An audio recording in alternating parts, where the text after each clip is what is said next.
Saturday morning. Cheers. It's that time again, that time of the week where everyone sits around the fireplace and watches four maniacs talk about a bunch of records that they've been listening to over the past week or so. It's going to be a great show. Dan, Daniel, Ed Foster, no relation, I think. We're not related. So. not that we know of. We should check this out, actually. We could be related. Let's chat after the show, and we'll go down our family trees together. I haven't read it here anyway, so. Hell yeah. We have a good show. Yeah, 2 Dans, 2 Fosters. Yeah. The planets have aligned this evening. All right, let's do the thing, the like and subscribe thing. Like and subscribe, all that stuff. There you go. Show my boy some love. We know you got Philo Punk and no deal. Come on now. There you go. So, are we all ready? Ready to go? Yeah. Let's just see if anyone's in the chat. I can see the blue dot, which means someone has said something. Let's check it out. Andrew, what's Andrew up? Orlando's first in the house today. Yo, Andrew, how you doing? Andrew's coming on next week. Just remember that. There you go. Hell yeah. Andrew's here. Shall we get started? Yeah. Let's get going. Let's do this. Let's do this. Oh, by the way, everyone who's watching, I've got to say, thanks for tuning in every week. It's appreciated. Some people tune in every week. They're maniacs. Some people tune in sometimes, but if you come in once a week, or every time, every now and again, it's always appreciated. There we go. John's here. Cheers. Kampai. Hell yeah, I can't buy that. Cheers. If you're looking in the comments, don't be shy. Let us know what you're thinking. Correct us if we make any mistakes. It's usually me who makes the glaring errors. So tell me where I've gone wrong. Chip in with stuff that we don't know. Be part of the show. All right, I got something. Before I start, I'm going to double down on a pick from a couple of months ago. I do this sometimes because I got this record. It was a Scott Langley pick from a couple of months ago. It's a great record. I want everyone to check this record out before I go to my main pick. It's this band, the Pain Fumes. Yeah, North Carolina band, right? If you like punky power pop, this is like top of the class, top of the league for that kind of music. I just picked this up this week. It was a Scott Langley recommendation from last year, I guess. So. Cool. Great record. Paint Fumes, Real Romancer on Bachelor Records. There you go. Now, first pick, Sweden. It's like I'm going to Sweden. Something new that's old. I'm going with. It's never been released on vinyl before. First time ever. It's an old demo tape. This band are from rural Sweden, like a little town, small population, and apparently that kind of like sculpted their lyrics and stuff. Although I can't understand the lyrics, but apparently it's a big part of their whole thing was like their rural location in Sweden. I guess they were kind of separated from other bigger scenes around Sweden at the time, so maybe they have kind of quite an original sound. Talking about this band, this is the Krunch. Yeah, the Krunch demo from 1984. Which, like, as I said, has never been released on vinyl until now. It's a ripper. Oh, yeah. It's like, it is really, really, really good. I mean, like, when I put it on, it's like, okay, this kind of sounds like Astakask meets Anti-Cymex. That's a very oversimplified, like, description of it. But it's like, it's very, like, melodic. Like, they're definitely, like, taking, like, the old, like, Swedish punk, like the Rude Kids and, like, PF Commando, and then like ramping it up to like hardcore speeds and delivery, right? That's what's going on here, I want to say. So there's a little bit of Discharge, like not as much as Afscom and bands like that who were around at the time. A little bit of Discharge, a little bit of UK82, a little bit of old Swedish punk. And I think like all of those things kind of coming together really kind of makes what Swedish hardcore is. I mean, it's like this could almost be like a template for like the Swedish hardcore that we all like know and love these days. It's like a good mix of all the sounds. Yeah, I mean, rural band, 1984.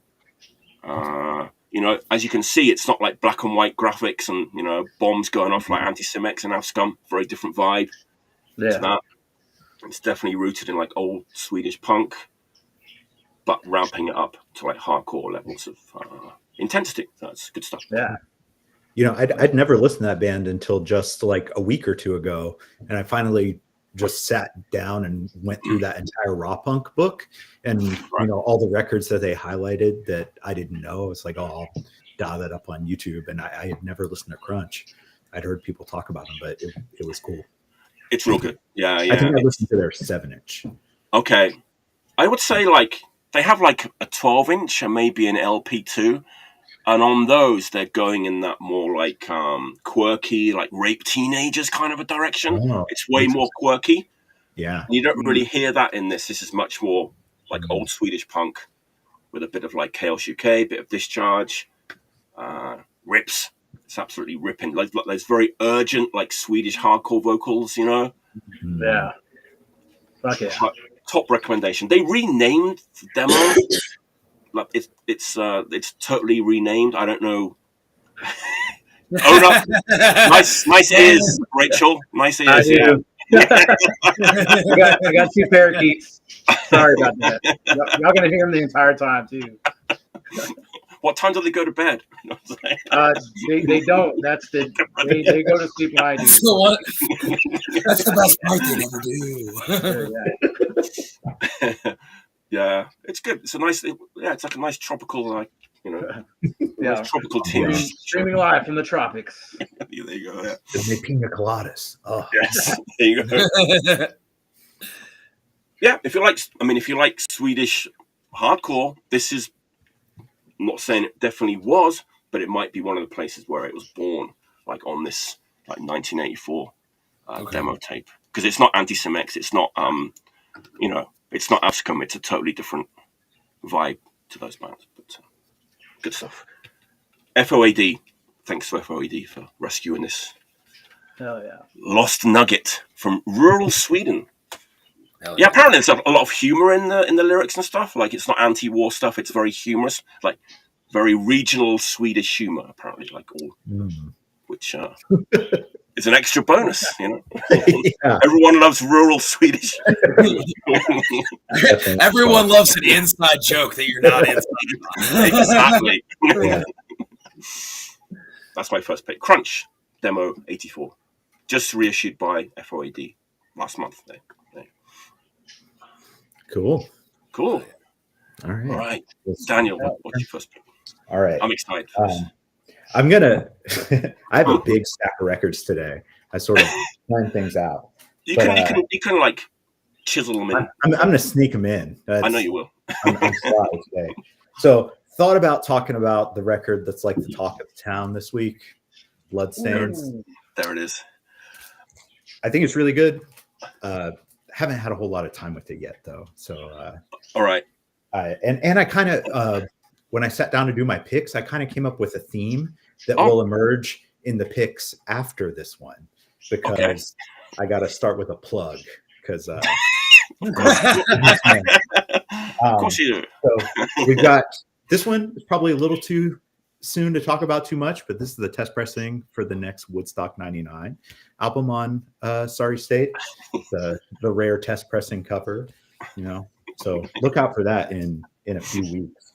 But I think the next thing we release on the label will be this 7-inch by Valtatyhjiö from Finland. I released a tape from them maybe like a year or two ago. I don't know how long it was ago now, but yeah, I think they're pretty killer. They have this really unique sound because their drummer plays double bass, which I feel like I don't usually when a drummer plays double bass that takes it in certain directions, like kind of death and black metal directions. And I guess maybe there is a little bit of that in here because when I've been listening to it, just kind of getting ready to release it, and it kind of reminds me of Zorn in a way, in that it kind of like it's very mushy, whether this is like punk or black metal or what. It's like it's this very like in between sound, but the hardcore elements are just like the fucking like burly Finnish hardcore. Like it's wow. Really heavy. It's like Finnish is one of the like angriest sounding languages always, and they're fucking pissed. This the sleeve folds out into a poster, and there's some scary looking Finnish dudes. I'm like a little bit. I'd be scared to hang out with them.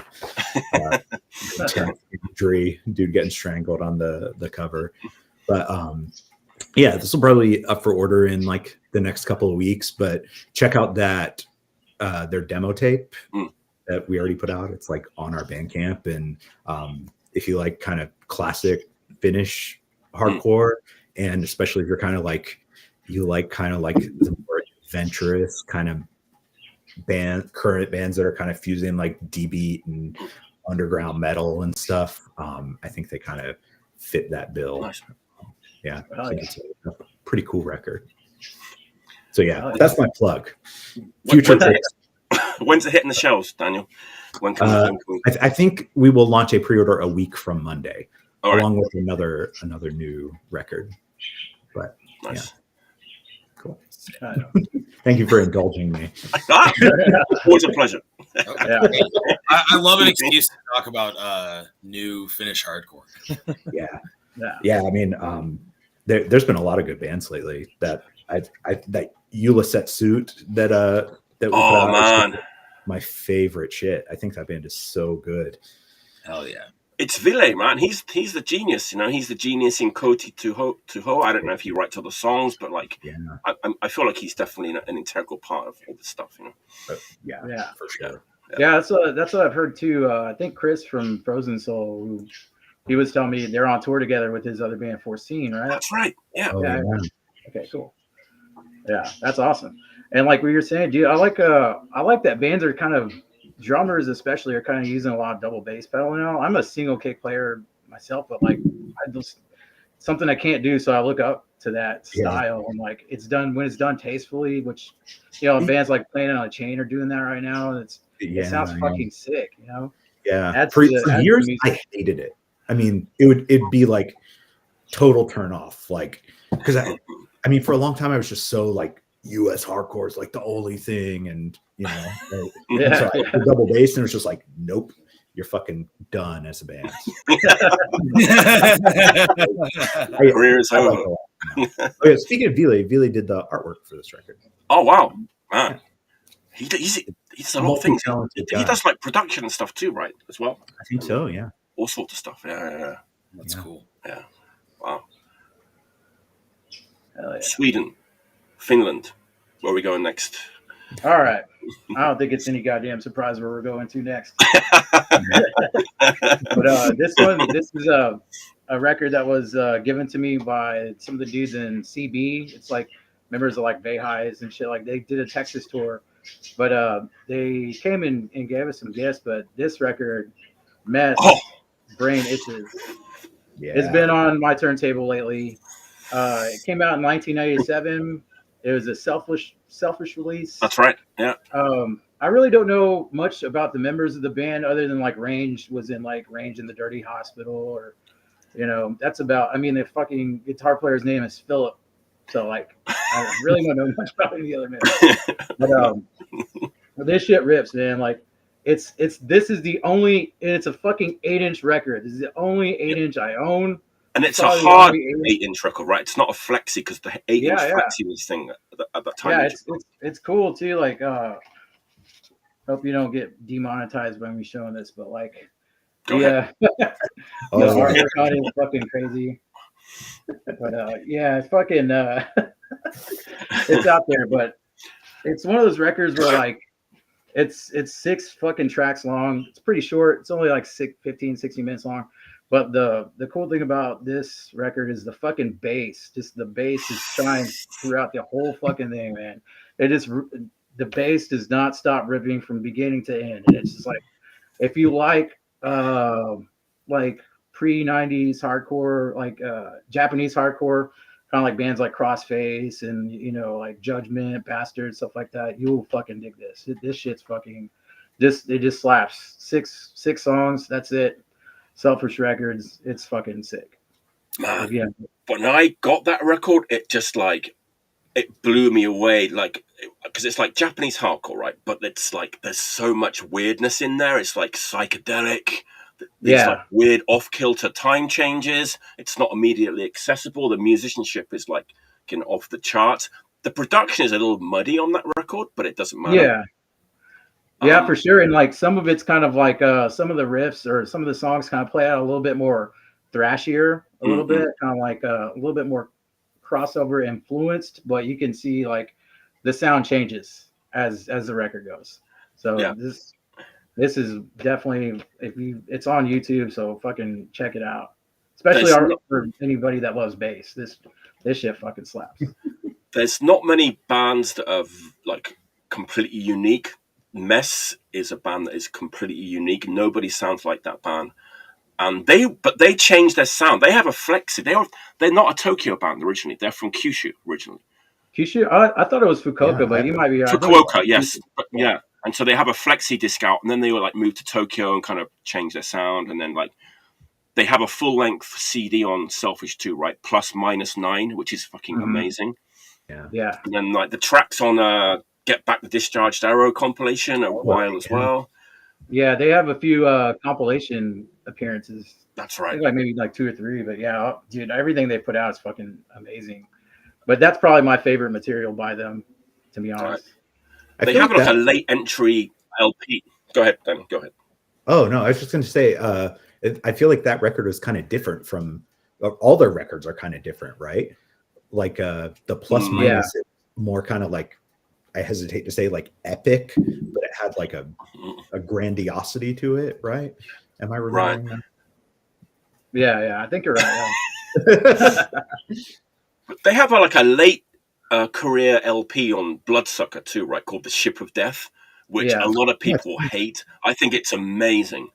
It's like they take everything to like its logical like conclusion. There's like much more heavy rock in there. The bass playing is insane as well. I love it. I think it's amazing. You can still find it for like $5 in the bins out here. Wow. Hell yeah. Yeah. It's amazing. I mean, it's not for everyone, but I'm a huge fan of Mess. And you know what the name of the band means? It's pretty interesting. What's that? It's not that interesting, but it's like mess, but it's like a female of the species. Like a female dog, a male dog. We call the female mess and the male os. So that's mess is like a female. Okay, yeah. Since the logo. There you go. Because I used to call them. Exactly. Yeah. So mess is like a female animal of the species. Yeah. So that's what. Fuck yeah. Yeah. Oh, what a great band. Oh. Yeah, it takes me back just because I was just discovering Japanese hardcore back then. I remember like getting that in the mail from Japan, and it's been Jesus Christ. Look at the size of this record. Look at the cover. Yeah, and then the music is like Jesus Christ. There's nothing coming out of England or Europe or America that sounds like anything like this. So, yeah, very cool. It's fucking especially that band too. They definitely have more of a unique sound than a lot of the bands that was coming out at the time. They were not like a Death Side clone or exactly. They were doing their own thing 100%. Oh yeah, I'm gonna check that shit out. It's wild, man. It's wild. It stands up like it's fucking amazing. Yeah. Oh yeah, definitely holds up, man. That's right, Diego. That's right. It does have like a doll in a cave and a ship on the sea and like a gatefold. It's very prog rock looking. That's the Ship of Death by Mess on Bloodsucker. All right. Sweden, Finland, Japan. Ed, where are we going? We are. So we're going to the United States. A record I've been revisiting a lot recently. The Mighty Salah. Oh, ripper. Hell yeah. Hell yeah. I mean, it's just such a sick fucking record. I don't know, like it's kind of like I learn something about it every time I like put it away and then bring it back out. Like when I first heard it, I was like, this just sounds like the most insane shit ever. Yeah, you can't process it. It's just yeah, It's just like so what the relentless. fuck is going on? This is so sick, but it's just so insane. What the fuck? And then like awesome, but like what the fuck? This shit is insane. And then I put it on this past week, and it almost has like, I'm noticing it's like a Mangle like heavy metal crossover. It like like framped with some fucking heavy metal shit, like fucking but that's just like something that clicked in my head like and I was like, huh, all right. Yeah, but I don't know. It's such a great goddamn record. Yeah. They mentioned like everybody, right? What's that? I think they mentioned no security as an influence. Like, oh, okay. Yeah, you can hear that in like the really fast songs, or like no security's really fast shit. Crazy. Yeah. Oh yeah. Fuck yeah. Okay. Great record. That shit's fucking blazing just from beginning to end. Then shout out to the homies too, man. We went Get Up Now. We went on tour with them just in August last year. So getting to see those songs played live every fucking night, this is fucking insane. Just watching Diego go fucking ape shit every goddamn day. Yeah, I'm hoping I get to see him this summer. I saw they're playing the Something to Talk About in Philly. Hopefully I can go to that. Yeah. Hell yeah. That's a record that came into Japan and was gone like in a day, and I was not able to get a copy. But hopefully there'll be some more on the way at some point. It's still in print, I assume. Is it Toxic State Record to put that out? Is that right? Yes. Yeah. All right. Yeah. Toxic State, Burning Paradise. Yeah. That's my first. Yeah. Salvage Punks is the full name of the band, right? Yeah, Salvaje Punk. Salvaje Punks. All right. Yeah. Yeah, that record is fucking awesome. I knew like when I heard the demo or the little teaser that they put out that this thing was gonna rip, and it's like, it's pure fucking chaos, but like in the best way possible. It fucking rips, man. Yeah, I think it's the most ripping record of 2023. Yeah. Nothing ripped harder. I wouldn't disagree with you. just from my initial reaction to hearing that record for the first time, because I had seen them before, but when you listen to how they transferred it to format, it's just like God. And yeah, it's just fucking insane. I'm putting my brain in a fucking blender. It's awesome. Yeah, slang. That's a hand-painted backdrop there. Yeah, that was my one of my pandemic projects. All right, round two. Where do we all stand on Oi? Are we in? Are we on the fence? I love it. I love it, man. Musically, yeah. I fucking love it. Right. I'm in. I'm into it. I'm about knee deep. It's pretty deep. So, as you know, I'm from the UK, and I, got into a punk at a certain time, and Oi was a little tough back then.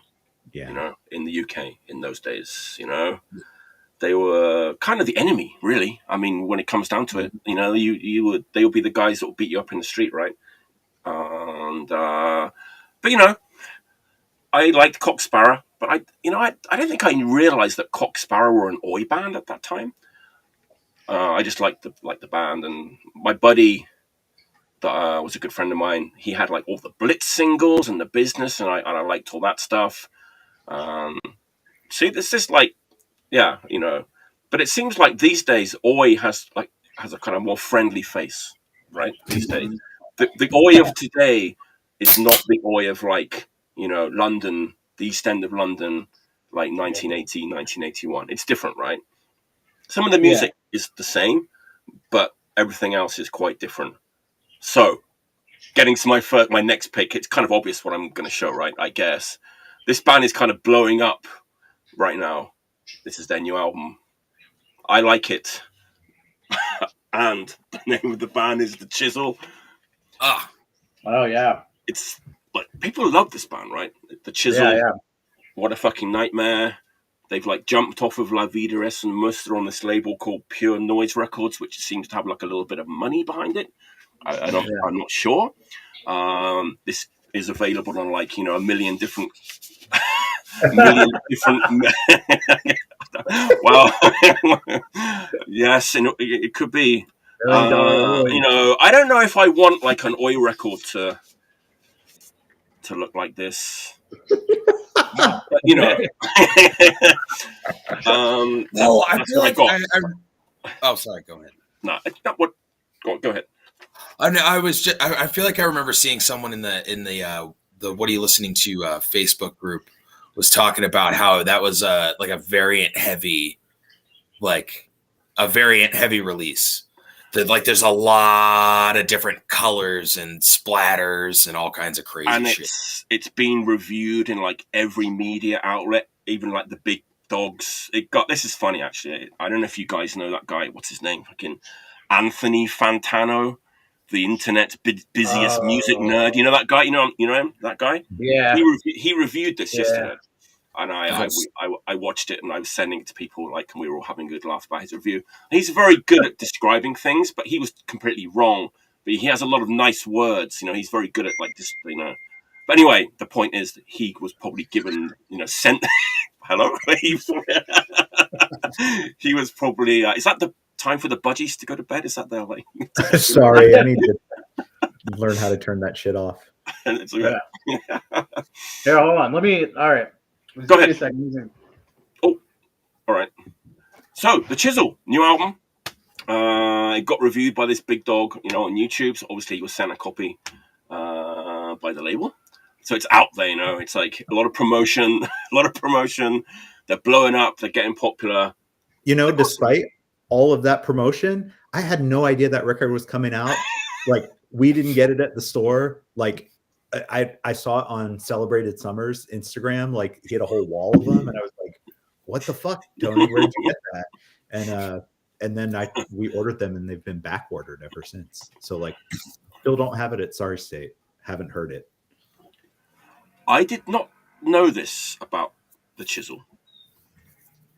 Alex from Mutant Strain drums for them now. Is that? Was he talking about the Chisel or? That is a troll comment. Yes, Mikey. Don't spread vicious. You know what? That's what I will completely fall for and just believe it. If someone.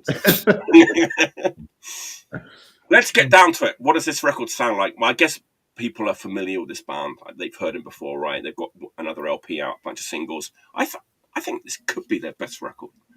Jonah Folco produced it. I think he did a great job. It's very well produced. I'm not going to say overproduced because I don't think it is. I think he did a really good job. It still captures the rawness of the band and the energy of the band.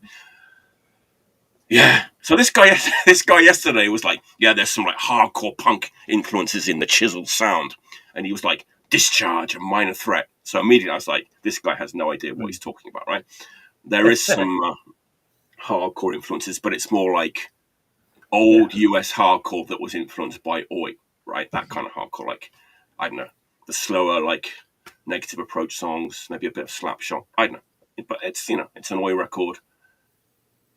Football terrorists. Oh, the trolls are in force tonight.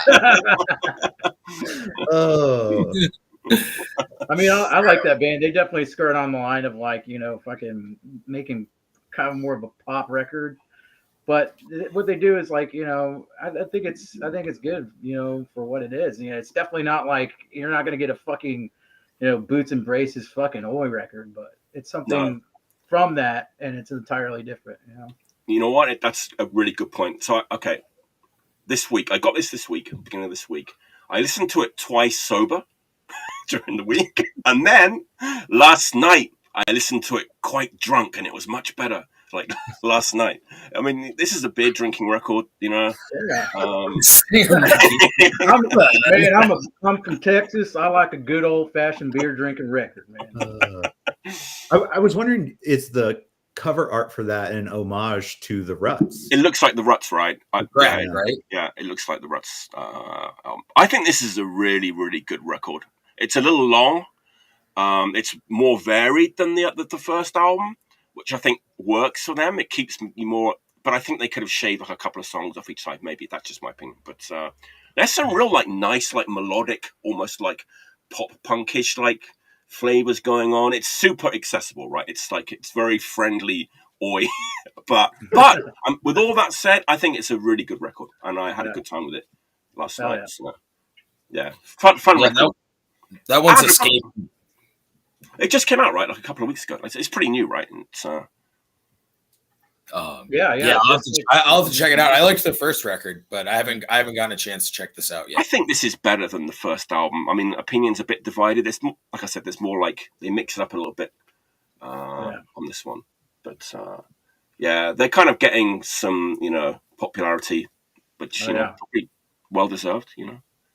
Yeah, saw them like maybe about 4 or 5 months ago with GBH in Dallas. Oh wow! Yeah, it was cool. We all hung out, got blackout drunk at the local metal bar.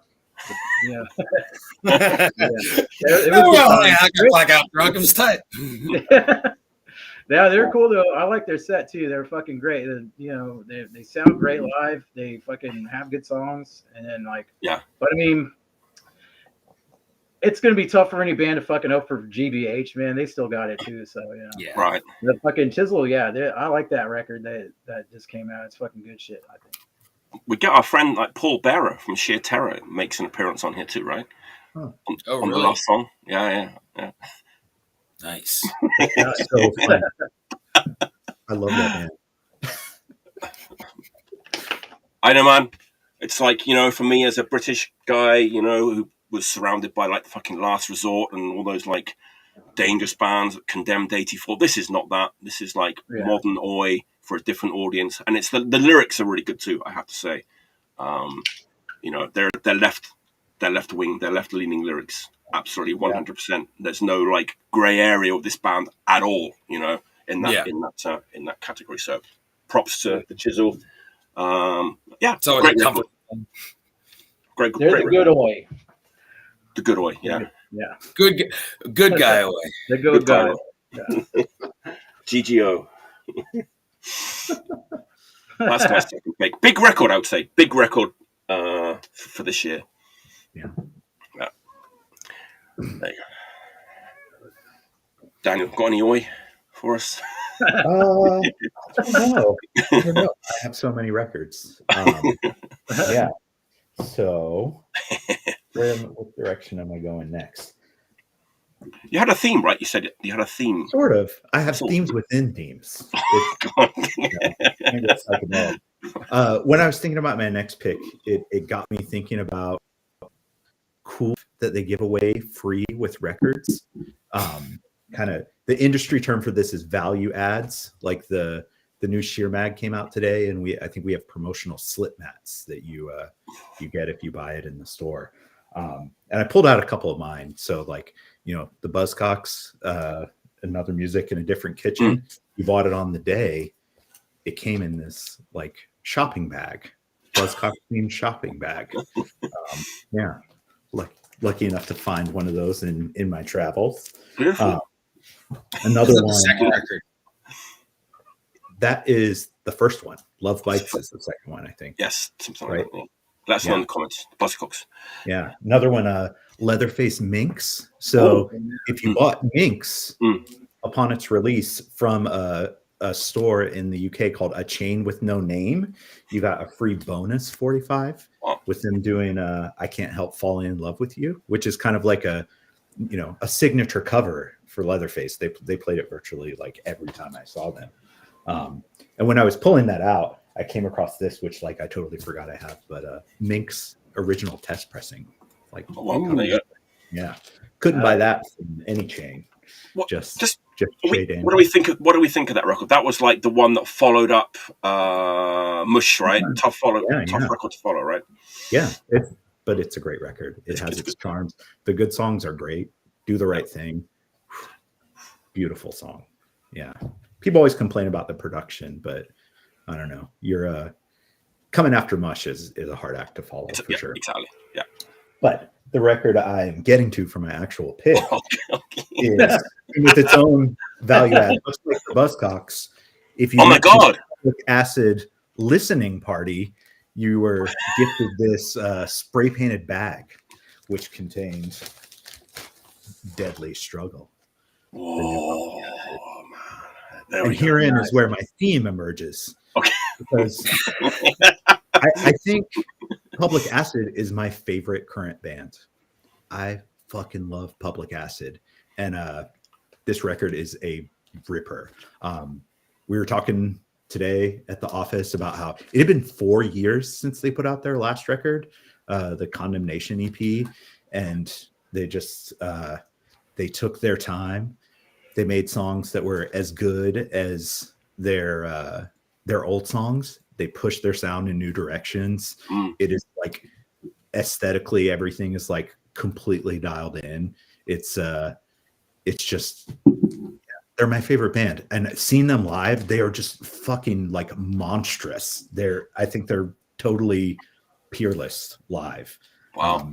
And it's one of those, like, I'm a big like favorite band person. Like when I get into a band, like they just like suck me in, and they kind of like, I just start to associate that band with like whole periods of my life. Like Leatherface was my favorite band for like 7 years. And like, I'd always try to see them when I was traveling and stuff, and saw them a million times, listened to them constantly. And Public Acid has definitely been that way for me for a few years. Like they're just, they're just so good as a band, and I just want to be around them and like soak in as much of it as I can. Cause like, if you are like me, you fucking buy records constantly, go to see bands constantly. And like, it's cool. I like it. But then there's the stuff that sort of like rises to the top. And for me, Public Acid are that band. I fucking love them. Man, I can't wait to hear that. I love the first 12-inch. I think it's amazing. I'm super excited for this record. And I know, because I checked on Instagram, I know for a fact that copies are on their way to Revenge Records in Osaka. So it will be mine. It will be. It will get from Sorry State. Yeah. Thank you, sir. I appreciate that. Yeah, but I don't know. I think we'll see if somebody puts out an album better than that this year. But I think that's my early pick. Oh yes, this is like their guitar player works at Sorry State. They're friends. Like I'm totally like biased, I guess. They're sick. Yeah, exactly. So I don't know. When I really like bands, I tend to just like hang around them. And Garbage Time. Garbage Time. He's a little late. Is that what that is? He's 9 minutes late. I'm going to make a formal complaint. Yeah, that's definitely going to be. I mean, I haven't even heard it yet, but I'm predicting that that's going to be one of my top 5 of. I was really anticipating it, because they've just, it's been so long since the last record, and they just keep getting better and better. Wow. Like, what are they going to do next? And I kind of like, I'd hear little snippets here and there, but I avoided like, I don't know. I kind of saved myself for it so it could hit me all at once. And it was worth the wait. It's already on YouTube, right? And I deliberately haven't listened to it on YouTube. I want to wait till I get that record in my hands. I like to do the same thing. Right. Dude, I'm sorry, I couldn't wait, man. I was like looking forward to it so much. I was like, all right, fuck it. It's I saw it drop in the morning, and I was like, all right, I'm starting my day off with the new Public Acid, and I did. It was fucking awesome. It's lazy. Yeah, it's sick. And I saw they're just I guess they're playing Power Trips like East Coast. I just saw that today. Yeah. That's wild. Congratulations. That's fucking. That's great, right? Yeah. There's some shows announced. But yeah, dude, like as soon as I get my fucking hands on that record, dude, I heard it. I was like, I need this thing. It's fucking great, man. I feel like that's going to be one that like it gets shown like a few times on this show. Like, you know what I mean? It happens, right? When a really good record comes out. Like, am I the first one? You're of course. Okay. I always I see people on the show, they talk about the list, and I've never been privy to the list. You got to ask me for the list. Yeah. But I kind of don't want to see the list, you know? I had to do my own research with the list and like look at all the past ones and like. So, yeah. If anyone wants a copy of the list, send me $10 and it'll Riff comes into play. I'll send one of my birds with a fucking $10 bill attached to his foot. Actually, that's just remind me. I'm going to do a little bit of promotion. We got like Scott Langley designed the Analog Attack logo. You know, by himself without me even. He did this great logo, and people have been saying, "Oh, t-shirt." They're coming. T-shirts are coming down the pipeline, so stay tuned for Analog Attack t-shirts. There you go. Dan, what you got? All right. So this next record I have is from a band that just pulled up to Dallas a couple weeks ago, like actually a couple days before my birthday. And they've just been on fucking fire right now. And like, if you get a chance to catch them right now, definitely do, because they're fucking sick. They're smoking. This is the new Physique record. Oh shit! Hell yeah! Overcome by Pain, dude. And like, they've just been killing it so fucking hard. Like, this record is sick because it's almost like they've dialed in their sound even more than they have in the past. So like, you know, obviously you have like the fucking if you're a fan of like prompted disclose sound, they definitely have that, but it's even more like they, you know, like took their time with this, and it's more saturated. Like it kind of sounds like they pinpointed the sound a little bit better on this one. But these songs are fucking awesome. 6 songs, straight to the point, and it just getting this record at the show, seeing them live, their fucking live show is just pummeling. They're fucking awesome. And they came to Dallas too. Yeah, they're fucking awesome. They came to Dallas too when like we really needed like a band that's like punk and DB and not just like, you know, beat down hardcore and a lot of the shit that we've been getting here in Dallas. And it really just like was a breath of fresh air when they came. And so definitely check this fucking record out. It's, you know, like as far as these types of bands go, you know, they're definitely going for a sound that we've all heard before, but this shit is fucking, this is it. This is fucking awesome. That's true.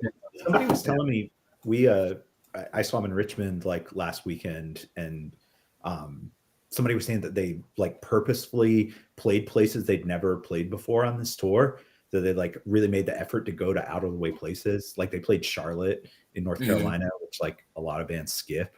And I was just like, that's so fucking cool. Like, yeah, you know, yeah, it was sick. Yeah.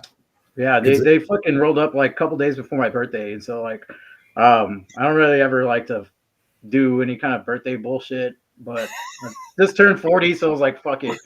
And so we ended up partying all fucking night. Super sweet people.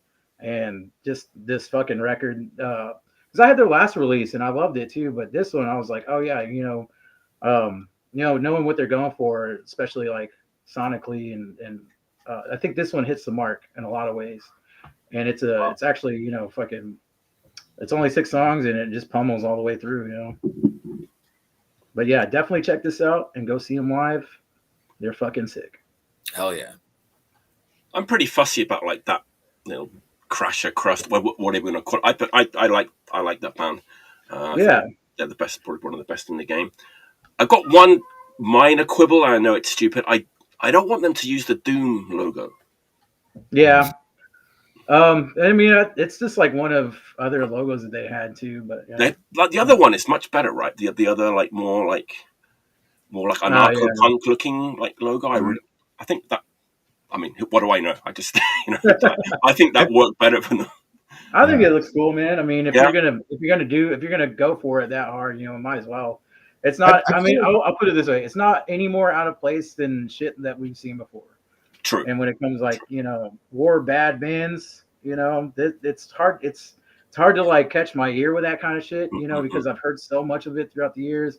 And at one point it was just everywhere. Everyone wanted to sound like fucking Bestoven or fucking Disclose or some shit. And I think that this is one of the best records that's come out in recent times that from that style. Right. Yeah, So, I was gonna say I feel like when they changed their logo, I interpreted that as like a signal that they were kind of leaning into that like doom influence, because I feel like their sound on those last two records has gotten way more like bottom heavy and kind of like early. It's not so like trebly like Crasher crusty, exactly. And I don't know. I always think that's really cool when bands can sort of like deliberately make a move and kind of like signal to you like here's what we're doing, and you can like engage with it on that level. Right. Yeah. Hell yeah. Yeah. So that was a welcome it was a welcome fucking breath of fresh air to like their show happening in Dallas, but also like their record too. Like I was listening to it quite a bit before they even pulled up. So there's a lot of good bands that are coming out with similar style like KOS and but yeah, like there's certain ones that are like really hitting it like them and fucking Physique. So yeah, definitely highly recommended. I've been fucking jamming that shit for a minute, so it's good. It's brand new, right, Dan? Yeah, it just came out like fucking. So it came out on Iron Lung Records. I want to say it came out like in January or February. Okay. But it's like just brand fucking spanking new. Like, I'll be honest with you, I haven't even fucking played the vinyl yet. Like, it's on the top of my fucking record. Yeah. Iron Lung, man, I don't know like what they're doing, but like their records make it to Japan like real smoothly. Oh yeah. Anything on Iron Lung goes straight to Disc Union. I guess they have some very good connections. Yeah. Like yeah. I think actually they might. I don't know. I think they might be doing something with Scum Raid in the near future, maybe like a Japanese. Oh, they're doing a week in Japan. Yeah. With Scum Raid, I just saw their flyer just the other day. Yeah. Is Gory has something? I saw like why Gory from Contest Attitude's gonna do their tour, so that's gonna be fucking sick. I'm very stoked for them. They're gonna have a fucking blast. They're hooked up with the right person to deal with their tour out there. I think that's October. I think this year. Fuck yeah, that's sick. Yeah. Very excited about that. Beautiful. Sick. All right. Oh yeah. Mr. Foster, what have you got for us? I have Motor School. Oh yeah. Fuck yeah. I don't know. It came up in conversation the other day with a friend of mine, and I don't know. I think it's awesome. It's what I've been listening to. So this. Oh, yeah, the original one, yeah. The 10-inch. Yeah, the 10-inch. The 10-inch.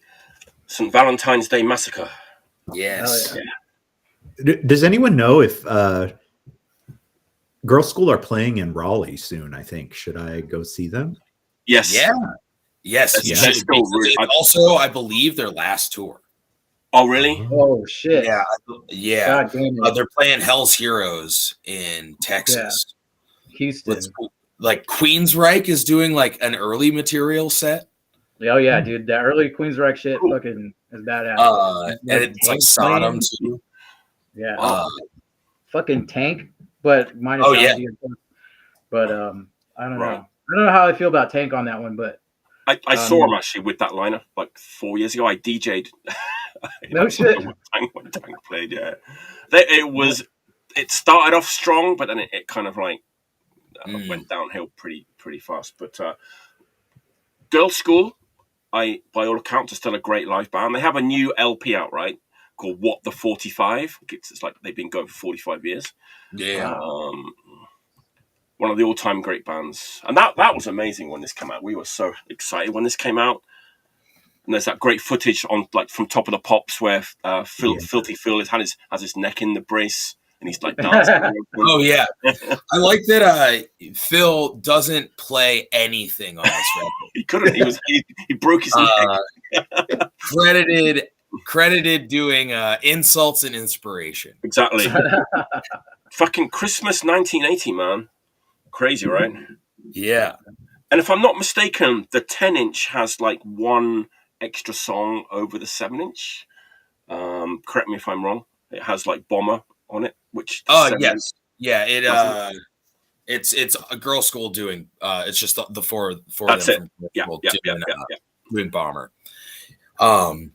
It's actually crazy. Have you seen like there's like a Japanese version of this record? About to mention that has like insane art.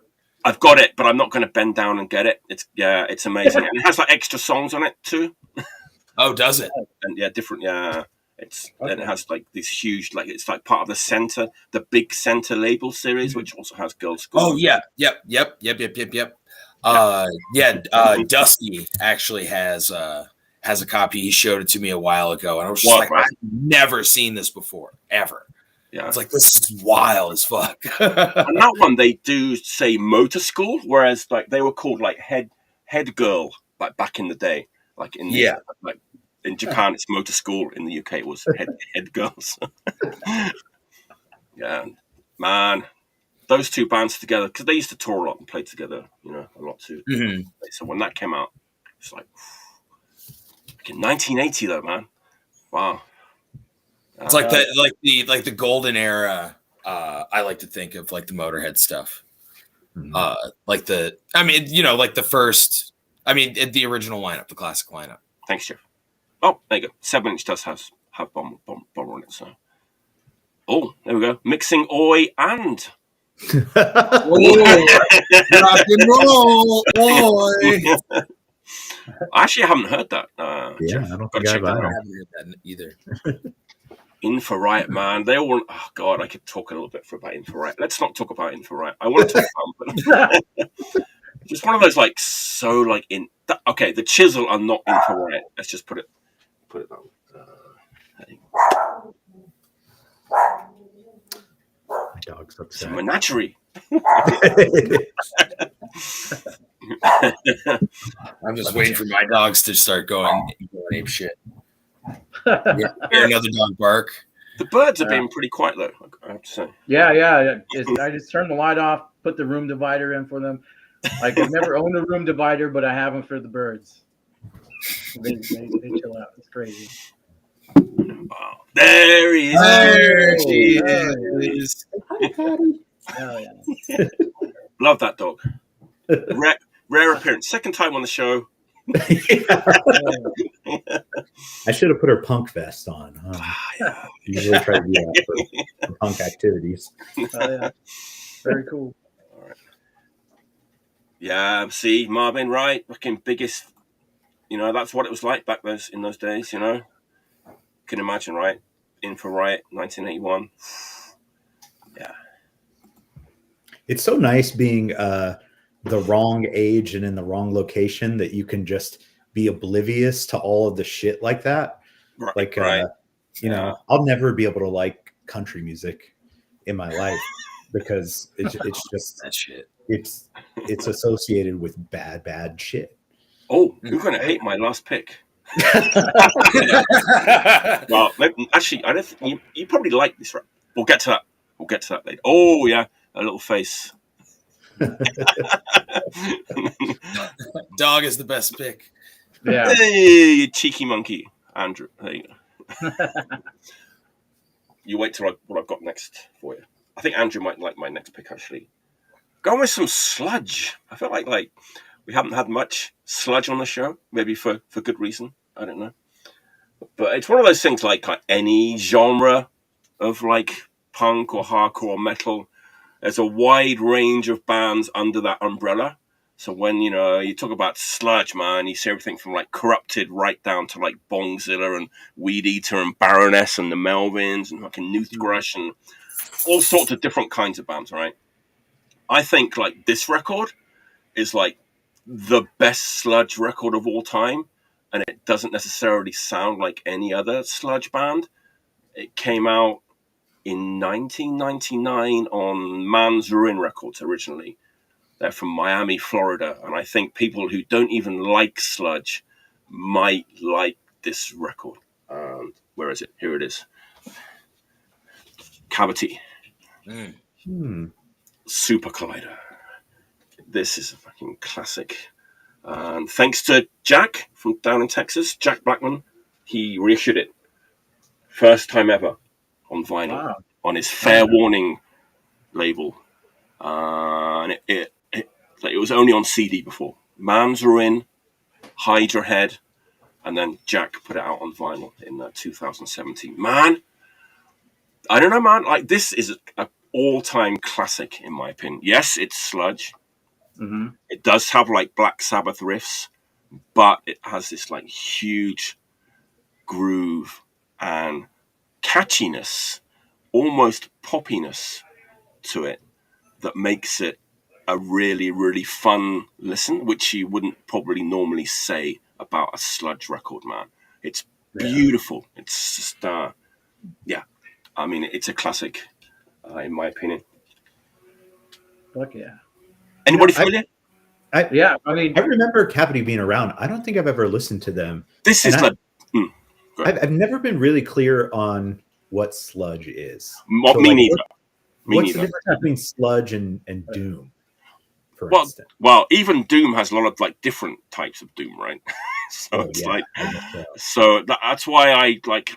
It's whenever you do this, it's like, okay, we've got a genre, and what does it even mean? You know, like what does hardcore even mean in 2024? You know, so I guess sludge is like, it's kind of doom metal with like a hardcore influence in it. Like I Hate God. Yeah, exactly. I've kind of been recently diving into more of that band called Iron Monkey. Oh, yes, they're great. Through like, relation of FUK. So like, I know they just dropped a song, and I was like, dude, this is sick. I kind of want to go back and listen to that. And they're described as a sludge band. So like, Iron Monkey is the best sludge band from the UK. Like their early stuff on Earache is insane. It's super violent. It's like that band Buzz Oven too. It's like super misanthropic, like dangerous. It's basically wow. It's like nihilist doom. Mm-hmm. Yes, and some of it has that southern fried thing and like a lot of weed, which I like the music for that stuff, but this is like different. This is the Cavity are kind of a little bit of a different beast to like all the bands that people are mentioning. I don't know, man. It's almost like sludge light, you might say. Diet sludge. Diet sludge. But it's amazing. It's just like such a fun record. And a lot of people that don't normally like the genre of sludge, I think, like this record, which is actually a compliment.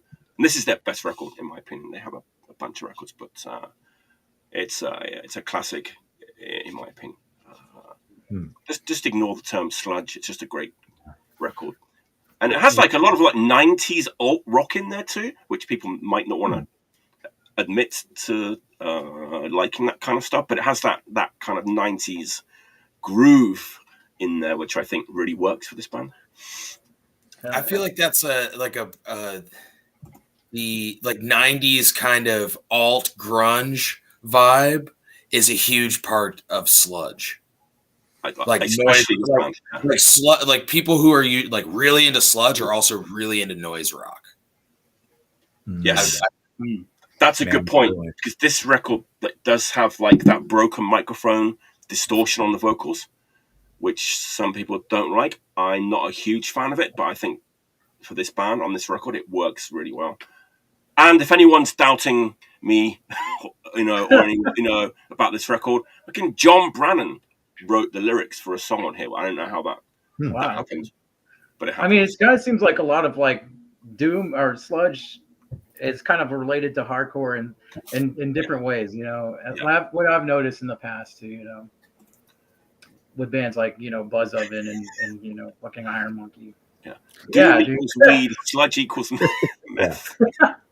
That Man. speaking of Buzz Oven, I remember hearing the story that they lived in, or when they lived in Richmond, that between tours they would dig a giant hole in their backyard and put all of their gear in this hole to hide it from the like drug dealers who they owed money to. Yeah, and I've heard a lot of stories about that band. They're pretty like violent and dangerous and kind of unhinged, right? Yeah, but they were on like John Yates's label, right, at the beginning. Like he was a very like sensible, like intellectual artist, kind of like. Wasn't there like first 7-inch on like John Yates's Allied record or something like that? Maybe so. Did they have a split 7-inch with like Cave In? I think they might have done. They might. That's not in the Allied. Yeah, they did. Yeah, you got it. That was on Allied, but they might have. Yeah, it would kind of make sense. Yeah, the criminal element. Criminal in 90s sludge is respectable in my book. Yeah, I don't know. I'm not gonna. I love a good criminal element when it comes. Yeah, it's. Hey man, I like my shit cutty, man. That's a good point. Sludge, Floor did that. I don't know if anybody Floor was another one. Floor, yeah, and then like Dove, and then Torch is kind of even a more friendly version of like what Cavity was. Well, Torch is the same drummer. It's the same guy, right? Yeah. Yeah. And like Shitstorm, and I think he also does like Caveman Cult. Okay. Oh wow. Yeah, he's I cannot remember his name right now, but he's an amazing drummer.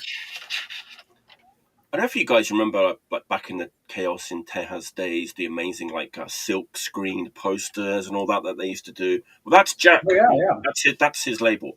Oh, Fair Warning is Jack's label, and so I don't know if every copy of this record has one, but like mine comes with this like massive like silk screen poster, which is absolutely beautiful. Yeah, Jack's the man. He's does amazing work. He's always had like I've got like Doom. I've got a fucking just a whole wall full of his prints that he's done during Chaos and Tejas. His fucking prints are amazing. Amazing, absolutely amazing. Poster by him on the wall in my office. Very like unheralded artist or screen printer, I would say. This is absolutely beautiful. This poster, right? You can't see it properly, but really, big shout out to him too for doing that kind of shit, because I feel like a lot of people that don't play in bands that have a huge part of what we do and like in the culture and whether it be fucking printing or fucking photography, deserve a huge shout out for everything like that. It's immense. It's just as big a part of the art as everybody else. He was a huge like behind the scenes part of Chaos in Tejas, right? Like Timmy was like the face, but Jack was also doing like a lot of the work, he was ubiquitous with that. You would see him at every show, fucking, printed all the fucking posters. It was awesome. Do you remember like you'd get those Chaos in Tejas posters, right, with like millions of bands? He was able to design it so like every band was readable, which that's hard to do. Like, he would do it perfectly. The layout on those posters was amazing. Yeah. All right. Daniel, continue with your theme. Yeah. So I don't have a big stack of records for my next one. But I do have, I'm wondering if any of you or all of you have a favorite band, like of all time. I'm just gonna go with like Motorhead for now. I don't know, man. That's kind of like asking me what my favorite food is. It's like Italian, Indian. Just pick one for the sake of argument. For the sake of the argument, all right. Cool. Yeah, I'd probably have to say Motorhead. It's probably. There you go. I got the fucking. I don't know if you guys. Yeah, I got a fucking tattoo, but yeah. Yeah. The only band tattoo I have. Ed, favorite band of all time? I don't know. I was kind of talking about this the other day. Probably Bolt Thrower or Celtic Frost or something. Bolt Thrower. It's just kind of what I like. Like, I don't listen to anything new. I just like I don't know what to put on. I'll just put on a bolt thrower record. Yeah. I mean, I was like thinking about that question and kind of like what does it mean to like identify someone as your favorite band? You know, like for me, they got to have a lot of records. Everybody mentioned that. Like they've got to me, like all my favorite bands, like the discography, like takes you on a journey, you know? And they have like different eras that you can sort of spend time unpacking. You know, like I gotta want to listen to them all the time. Basically, like anytime I could just put on one of their records and be happy. Right. And then I think there's something that's like some value that the band represents that you kind of like identify with and feel like says something about you. Like I feel like if Motorhead's your favorite band, I feel like you probably really value like tradition, you know, and like sort of like sticking with things, you know, and you know, not changing. Like and the psychiatrist. Don't go to therapy. I mean, yeah, not to psychoanalyze, but just, you know, I have an academic background, and this is the shit I like to spend my brain cells on thinking about. So, you know, I was wondering about that. When people ask me my favorite band, I think like my first instinct is to kind of like be like, oh, it's silly to have favorites or whatever. Or like, I just couldn't like not listen to a million different bands for the rest of my life. But the answer I give, if I need to give one, is The Fall. There you go. Yeah, maybe not. You know, I feel like we're like a very kind of like hardcore crew here, but like, and hardcore is probably like my favorite music, but The Fall is just my favorite band, and like, I can always listen to them. I really like that their lyrics are very kind of like literary and surreal. And there's always like something new to sort of like think about with the words. You know, I told myself for like years and years that like lyrics didn't really matter much to me. And then when I kind of looked at like, oh, who are my favorite bands? Like, you know, The Fall, Wire, or even like Celtic Frost or Minor Threat or something, like they have like really, really great lyrics, you know?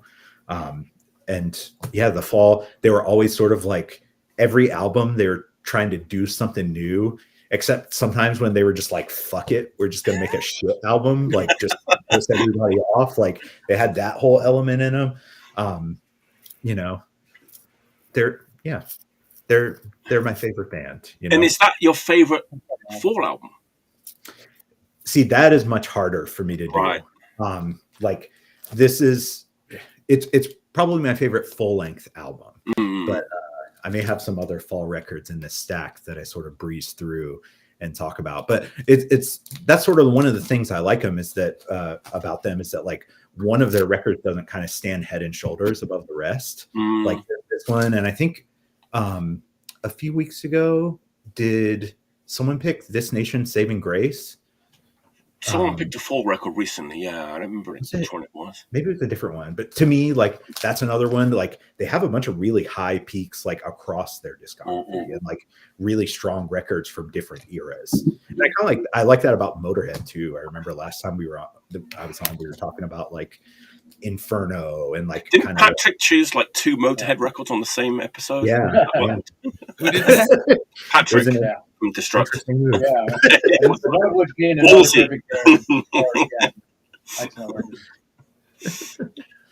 But yeah, and maybe, I'm not sure, let us know in the comments, isn't The Fall the band with the most Peel sessions? That would not surprise me, but I don't know if that's the case. I mean, I have the like Peel session box set, and it's like, oh wow, it's like 6 or 8 CDs. But also John Peel's favorite band, right? I think. Yeah, for sure. He famously said they're always always different, always the same. You know, so, and I think that's like the dynamic that I like is like none of their records sound the same, but they're all very like distinctively them. You know. Oh yeah. But yeah, I feel like in like just conversations, it's kind of like silly to like ask someone what their favorite band is, but I like to know about that about people. Yeah, I feel like I'm being like transported back to like 12-year-old me, and if I said the wrong answer, I'd get a punch in the face. I mean, I was coming from a place of curiosity, not. I know. Judgment, sure. Unless you pick something that sucked. So we've established that the Motorhead fan is a person of tradition. What about the Fall fan? What are they all about? What does it mean to be a Fall fan, Daniel? Yeah, I mean, I think probably like a little bit cerebral, but also with a healthy id. You know, like Marky Smith loved like drinking and doing drugs and just sort of like. I think one thing I love in music and in life and everything is just like a spirit of like anarchy. Like I noticed that like a lot of my best friends are really like fucking chaotic people, you know, and I'm just not. Like I'm a nerd, you know, like I sit at home and listen to records and read books and shit, but like I really love people who just like throw a wrench in the gears, you know, and they have a lot of that in them. Marky Smith is like one of a kind. Right, there's no one. Yeah. There's nobody like him. Yeah, man, he didn't give a fuck. Exactly. You know, God, I wish I could not give a fuck. That's definitely one of those bands I have not like done a deep dive in. That well, you've got 400 LPs to look forward to. Yeah, that's the hard thing about them is that like they sort of necessitate a deep dive. You know, like it's like. It doesn't get so powerful until you like zoom out a little bit and see the whole picture. For sure. I know about this. Sounds like a great story. Tell us in the comments. Yeah. It's how they paid for Tub Thumper. All right, can we take like a piss break real quick? And just... yeah, let's. Anybody want to go to the toilet? Not everybody at the same time. I wonder which masters they got. Yeah, I've been listening to Chumbawamba a lot recently. Someone sold like almost all their early records, and I just took them home because like I'd never listened to those before. And one of them is the one that's like Starving Children's a great record. That one is the one that was not in the collection, and I would like to find it. But yeah, I really like Nevermind the Ballads. And then there was that other one that's like made out of other songs. It's like this sort of like blatant plagiarism exercise where they sort of like deconstruct the concept of like intellectual property or something. It's they Chumbawamba is kind of one of those bands. It's just like kind of like if you listen to everything, Tub Thumper isn't actually that strange in the sense that they kind of did something different a lot of times. Yeah. They had like a whole album where it was just like Gregorian chanting or some shit. Yeah, that's what I'm learning from that little stack of records I got is that it's all so fucking different. Yeah. Are we saying Chumbawamba doesn't have me on every record? I'll just leave it at that. Well, Rachel is like the biggest like Chumbawamba fan in the world. So yeah, I'm just entering that world, but it's interesting to me. Yeah. Where are we? Yeah, what are we doing? Dan's pick, right? Dan's next, right? Yeah. All right, I'm up next. So this next pick I have, I thought about it. This band was like really important as far as like Texas hardcore goes. So, but also like when this album came out, it was right after like post 9/11. Like there's a lot of it kind of set us up for all the bullshit that we're dealing with right now. But this band, when they put this fucking record out, was just like kind of monumental as far as like the what they were talking about and just the delivery altogether. But this is the reissue, World Burns to Death, Sucking in the Missile Cock. This one came out last year on fucking Agipunk and Sonorize Records. I like what Jack did with the remaster of it because it kind of beefed up the low end on it. So it sounds, one of the things about this record in particular is like, I love how like it sounds like the original version of it. It sounds fucking perfect. But he ended up remastering it to like a lower end. He brought up like a lot of lower end. I feel like it's like a lot more crunchier. But yeah, this fucking record, man, when it came out, it just the imagery and the what they were talking about was it goes beyond just being like a war bad band or it kind of transcends a lot of different genres. Also, it kind of has like the pseudo fucking gizm artwork, the collage, Right. And yeah, I thought it was Sakevi did the artwork. Didn't he do the next album? He did. Yeah, he did. The He next did one after that. Totalitarian Sodomy. Yeah, Totalitarian Sodomy. But this one hits because just like the way it plays out is like a full, complete album. It's got like the flow of the songs works. What they're talking about works. The imagery on the artwork on the record. It's like it's pretty much like an iconic record when you think of like Why by Discharge or something like that. Kind of works on that kind of level to me at least.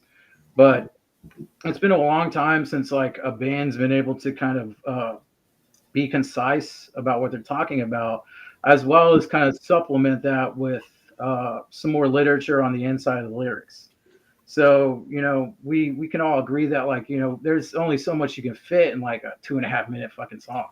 So like for them to kind of supplement that and go further and talk about, what they're really screaming about. Like if you look on the gatefold, like it's got all the shit, like just all the shit, basically what they're talking about. And I remember being like, when this came out in fucking like, I want to say 2002, but I had the CD version of it. And I fucking like was sitting there on the can, like with like, just trying to read what he was talking about, just completely immersed in it. But this is like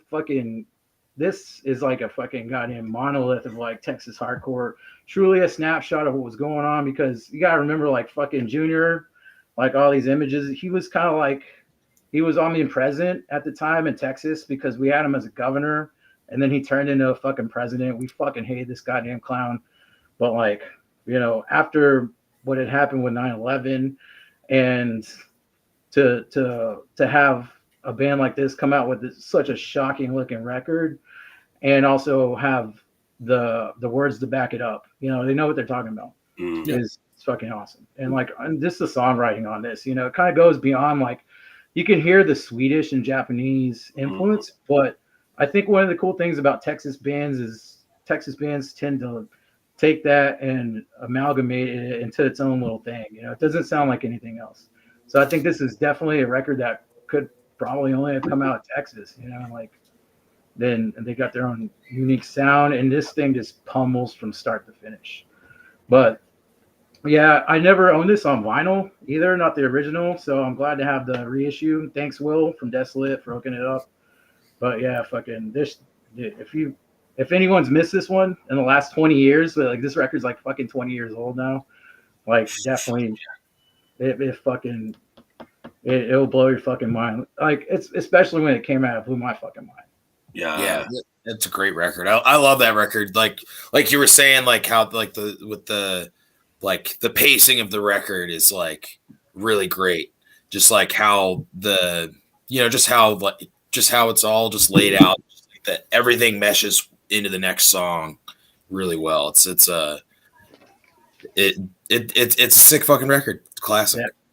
Yeah, going back, Mike, like, we were talking about Oi and Skinhead and all that shit, fucking, it's funny that like, we at Dallas had to fucking deal with a lot of the hammer skids coming up. Didn't Jack he almost died, right? He was stabbed by some hammer skins, right, Jack? Yeah, but that was very much after the fact. So Jack lived in Dallas. He's a Dallas punk. He cut his teeth doing that shit. So like, he was very much a part of like, fucking back in the day when we used to have fucking run-ins with all these goddamn hammer skids all the time.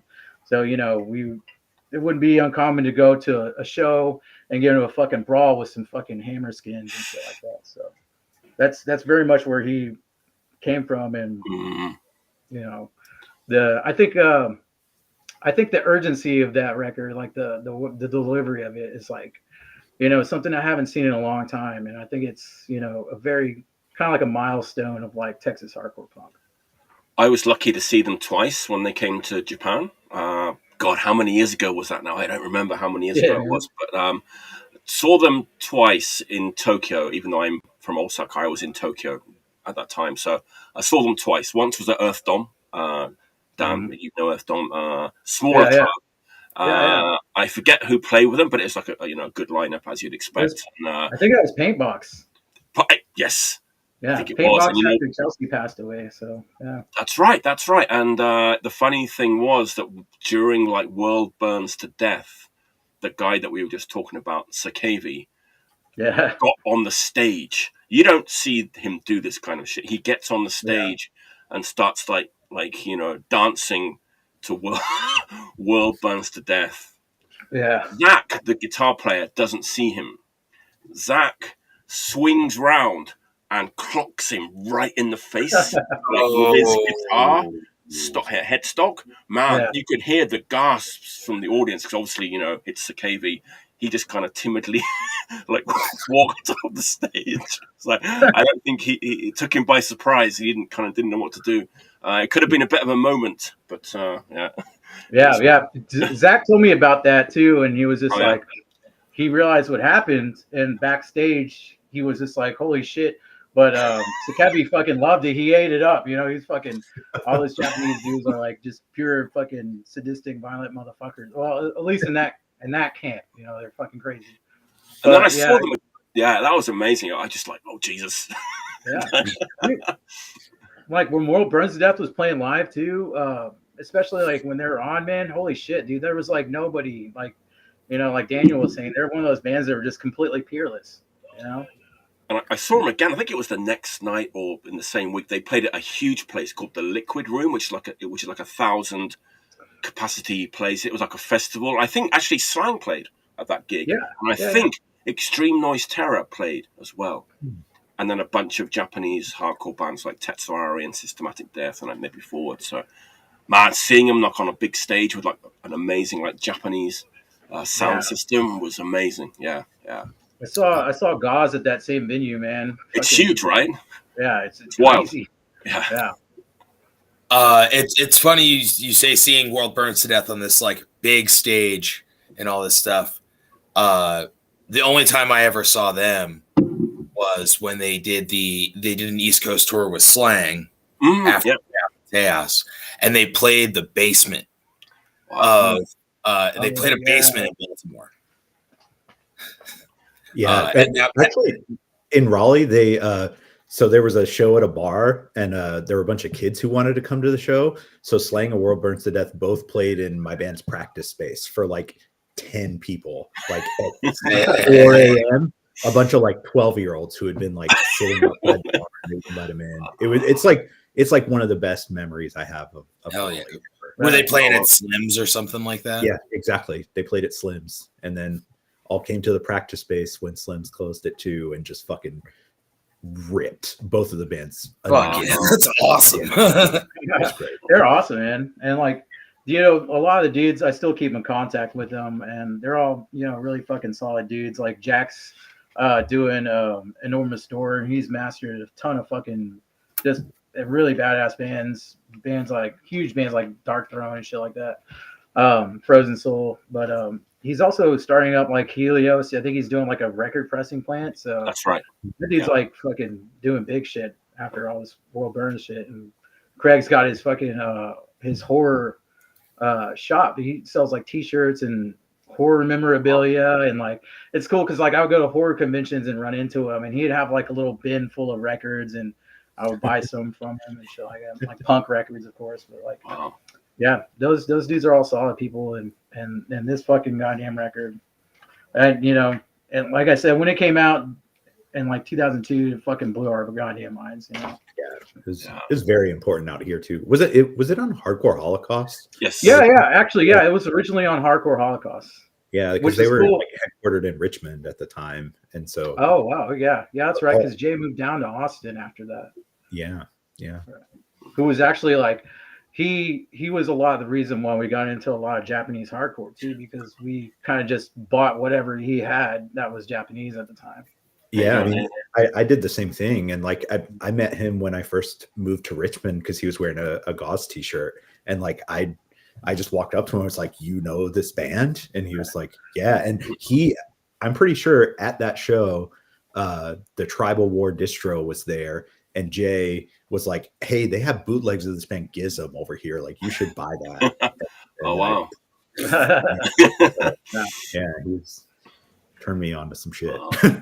Okay. I got to address Marvin's question. Like, I didn't actually see Gauze when they came to England, and Lip Cream never came. They were supposed to. They never came. I went to Bristol and waited outside the club, and like nobody came, and Lip Cream never came. But I got to see them in 1990 in Japan. So everything was cool. But Rose were the first Japanese band to tour Europe before Gauze and before SOB2 with Heresy. Wow, that's crazy.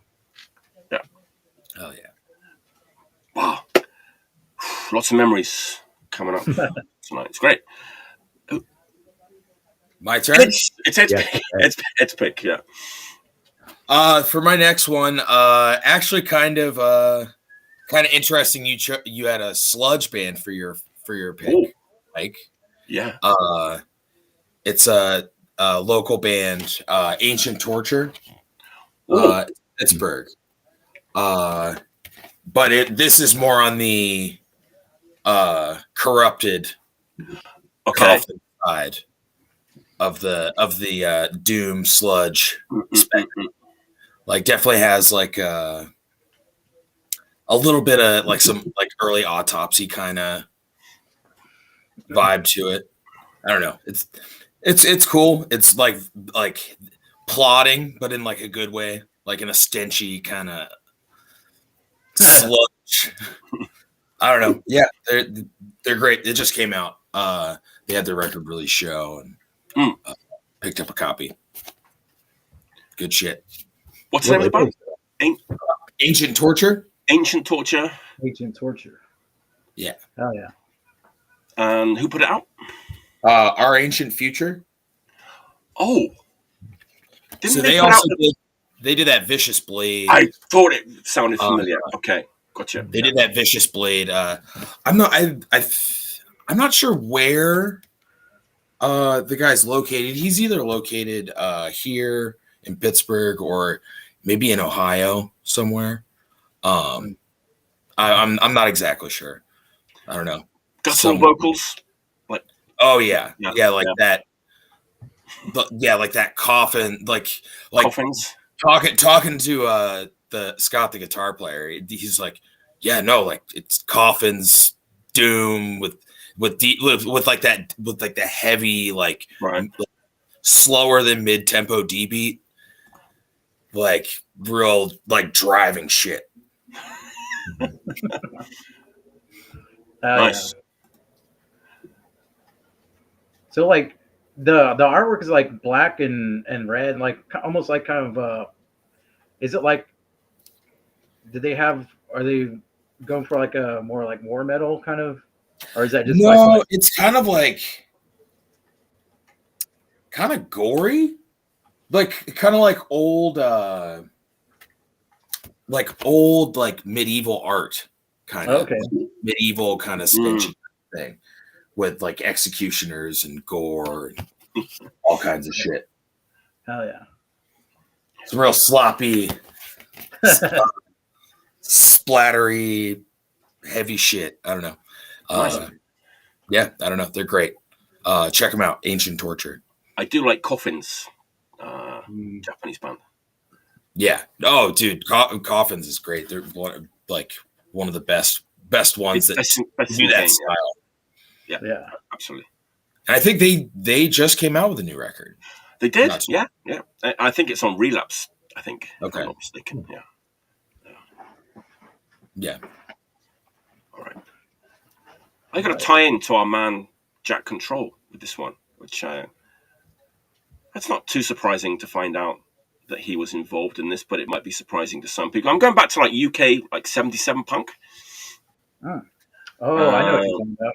Oh yeah. So UK 77, right? A lot of bands had records out. You know, the big lads, Pistols, Damn, Clash, Buzzcocks, all those kind of bands had singles out and albums out. Then you had all like the Raw records kind of stuff, and then there's probably like a million bands that are even like, you know, more obscure than Raw records. I mean, there's tons of them, right? We could go on for days talking about all that kind of stuff. But this band, I feel like they're kind of like halfway between like Raw records level and then the big guns level. And I feel like they were kind of like a unique band. They have something like unique about them, which I still can't quite put my finger on them. But this record might be their best record, and it kind of just came out in 2022. It's like a collection from the vaults, kind of a release. Any guesses what I'm talking about? Fuck. Thought you're talking about, but when you said collection, I was like, no, this is not the same one. It's like a collection of like unreleased demos and takes of their songs that never got released back in the day. It's the Chelsea. Oh fuck yeah! Oh, yeah. Nice. The radioactive tapes. Fuck Jesus! This is like, I can't believe that they didn't use like some of the demos on the originally. Because they're so much better than the ones that they're like. Chelsea's a little bit like a bit of a damp squib sometimes. Like their records, like you can feel like the power and the energy is there, but it never quite like came out on like some of the records. Mm-hmm. They had a very unique sound. Gene October was a very unique vocalist. Great lyrics. Obviously, Billy Idol was like the original guitar player in the band. And I think there was like 3 members of Generation X actually who were in the like original lineup of Chelsea. But I mean, the singles are great, Right to Work, High Rise Living. They're great singles. There's something a little bit missing. So on this, you get like the original like demos and early takes of like I'm on Fire and Trouble is the Day and No Admission and all those like great songs. Firstly, they were much better versions anyway. Secondly, our man Jack Control has been let loose on this, so you can only imagine like how amazing this record sounds. It's an absolute. This is like the best Chelsea record.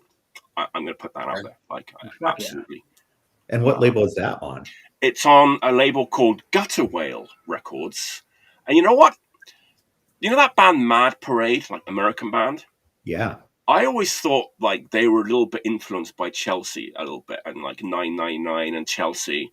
Mm-hmm. And I think Gutterwail is done by a member of Mad Parade. I think I just looked at their website the other day. They have a ton of Mad Parade reissues. Yes. Gutterwail, same. This is also on Gutterwail. I think it's someone from Mad Parade who's like doing this, so it kind of all ties in. I have bought some really terrible Mad Parade records in my day. There's some of the recent ones are pretty bad. I like the early stuff. I'm a big fan of the early stuff. But yes. You're not wrong. There you go. Thanks. There you go. It's owned by the guitarist. There you go. Man, they must have been chuffed to get their hands on all these, like, because it's all like from the Step Forward records, like archives, the vaults, unreleased demos and stuff, first takes, different takes.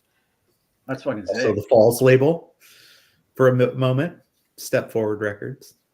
Really? Yeah. A bunch of the early singles and stuff for, I think Dragnet, is that on Step Forward? Yeah. They were on. Oh, wow. Wow. Yeah. There you go. Yeah. I've been playing this today. Actually, it's one of the reasons why I have a hangover today. I was staying up late, drinking some beers to this. It's amazing. I would really like to get that because I feel precisely the way you were describing about Chelsea. Like it's a little kind of like it's there, but it's not quite coming across. Exactly. Yeah. It's like it's there, but it's like there's something missing with those, like especially like the first 2 records and great songs, great lyrics, amazing vocalist, but it's like there's something missing. But it's here on this record. It's definitely gonna have to pick that up. It's great. It's amazing. Yeah, and there's like a lot of different versions with like different colored vinyl and stuff. This is the one that I got, but it's out there. It's easy to get. I think it's like I'm a big sucker for alternate takes and demos and shit like that. Like from the vault, like shit that's hasn't been heard in like fucking 30, 40 years kind of thing. Yeah. I think like these like have never been released or heard before, which makes it even more amazing. I could be wrong, but yeah, great That's stuff. awesome. Yeah. Yeah, that's my. I mean, it's just like, yeah, you kind of nail it though. Anytime, like 90% of the time, if I'm fucking listening to Chelsea, I'm getting fucked up. Well, I can't put the blame only on Chelsea. It was the Chisel as well. Chisel and Chelsea. Yeah, there you go. I'm gonna send you some boots. So like when no one's looking, you can strap some boots on, man. And you don't have to tell anybody. Just go full Oi, man. I just love the fact that Jack was able to do this stuff, like from the vaults of like UK 77. He's done Fear and stuff too, right? Yeah. All that bunch of other stuff, but who was that other Oi band that he did? Kind of like almost power pop from the UK. He did like the reissue of he remastered the full length. Fuck, I can't think of it offhand, but yeah, he's all over the place. But when he gets his hands, especially like when the older stuff, and when they allow him to remaster, it sounds amazing because he knows he's got an ear for like pulling out the things that are kind of missing. Exactly, yeah. Yeah. I was grinning like a Cheshire cat, like just sat there listening to these takes and just thinking, man, Jack bought these songs alive. It's amazing, right? Yeah. They did.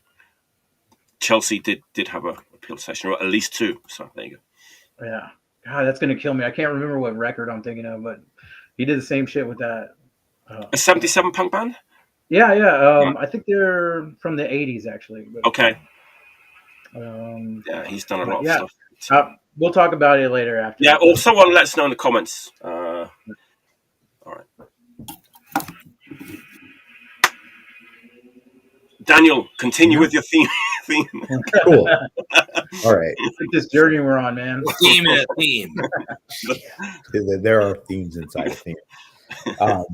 So my next one, I got started thinking about this topic because I was listening to this new EP, or it's not a new EP. It's this French band Mentalité 81, their demo pressed to vinyl.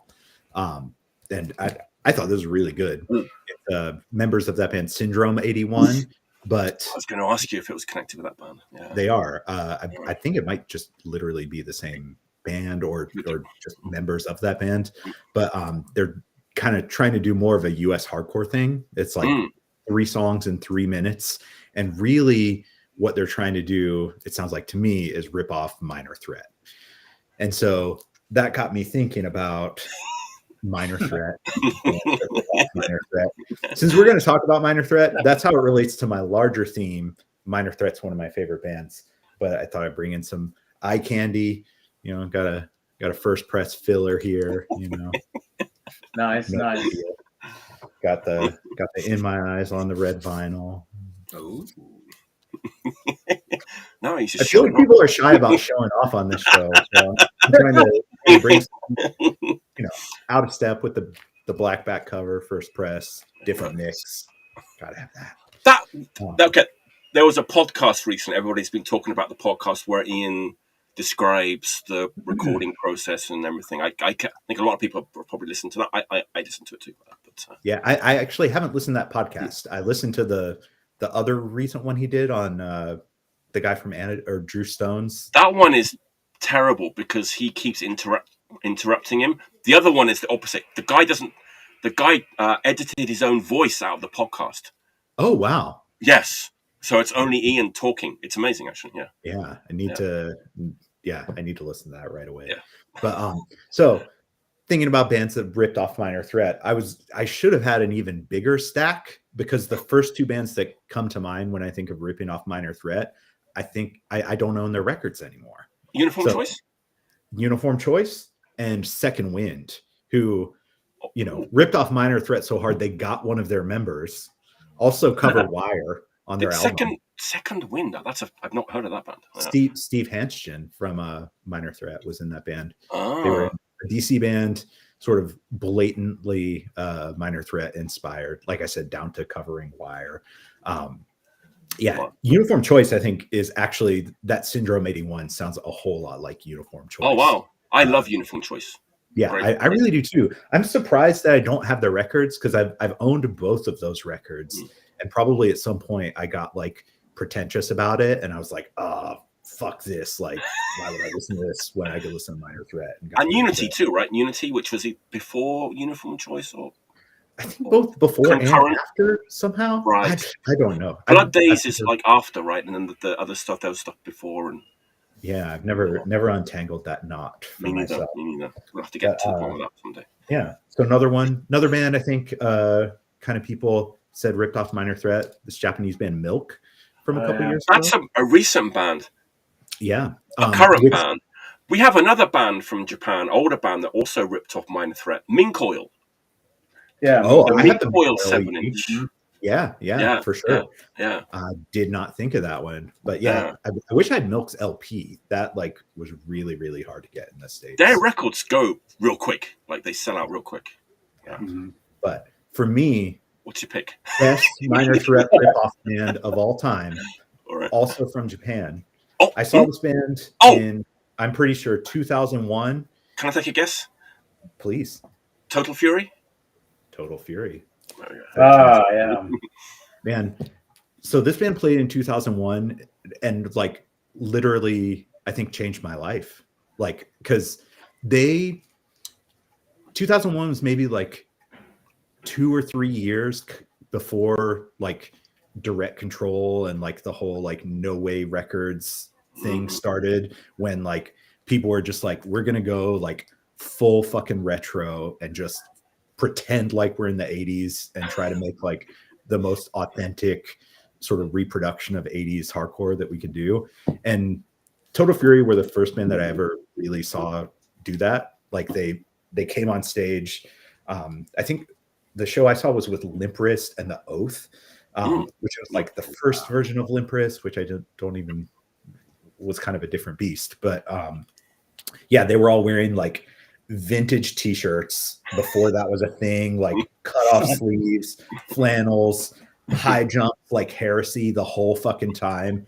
And the songs, they fucking nail it. Like this record is tattooed on my brain. Like I've listened to it so many times, and like it's one of those records where like I think if you were around when it came out, you know about it, but people younger than me don't seem to know about it at all. And I play it for them and they're just like, what the fuck is this? This band is so good on this record. I was going to say, yeah. They're not as good. Yeah, because they actually came back to the US again with a later. Different lineup, maybe one of the key members or two was gone, or maybe, yes, is that right? For sure, yeah. And, yeah, it was not the same. Not the same. But even this record, I heard at some point that they recorded it 3 or 4 times before they felt like they got it completely right, you know, to get that like Discord inner ear sound. But I mean, they really, you know, aside from like a audibly Japanese singer, it really does sound a lot like Minor Threat. It's great band. I mean, I guess like kind of Japanese bands are good at like doing tributes to other things. Taking it and maybe like elevating it to like a different level, or doing something interesting with it, you know. Yeah, exactly. And I think they totally fall into that. Love that band. Fuck it. The smiliest drummer I've ever seen. There you go.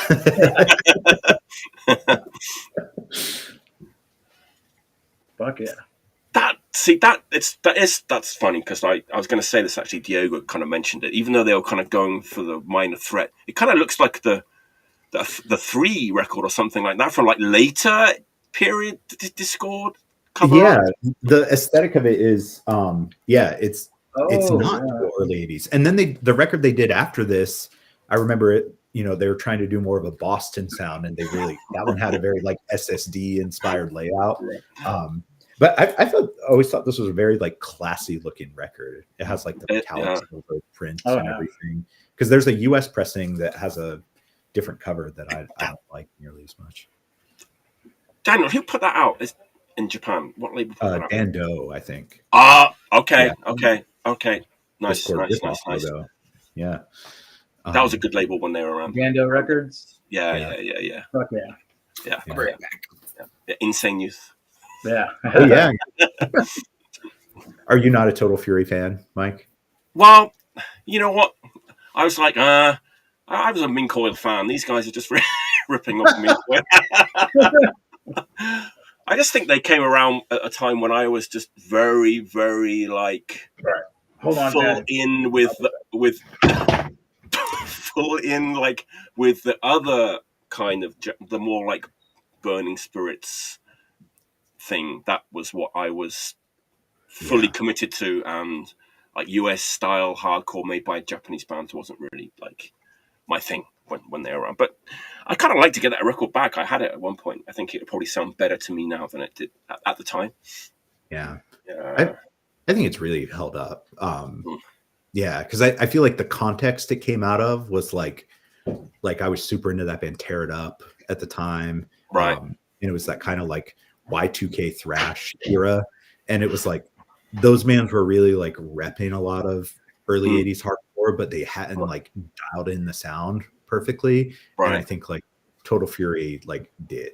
Like they sort of got it pretty close to exactly. We talked about this before, like not a Japanese band, but bands like Andy Peterson's Army were doing like US hardcore better than like the American bands were at that time. Yeah, and that like was maybe a year after that. Okay, so. there you go.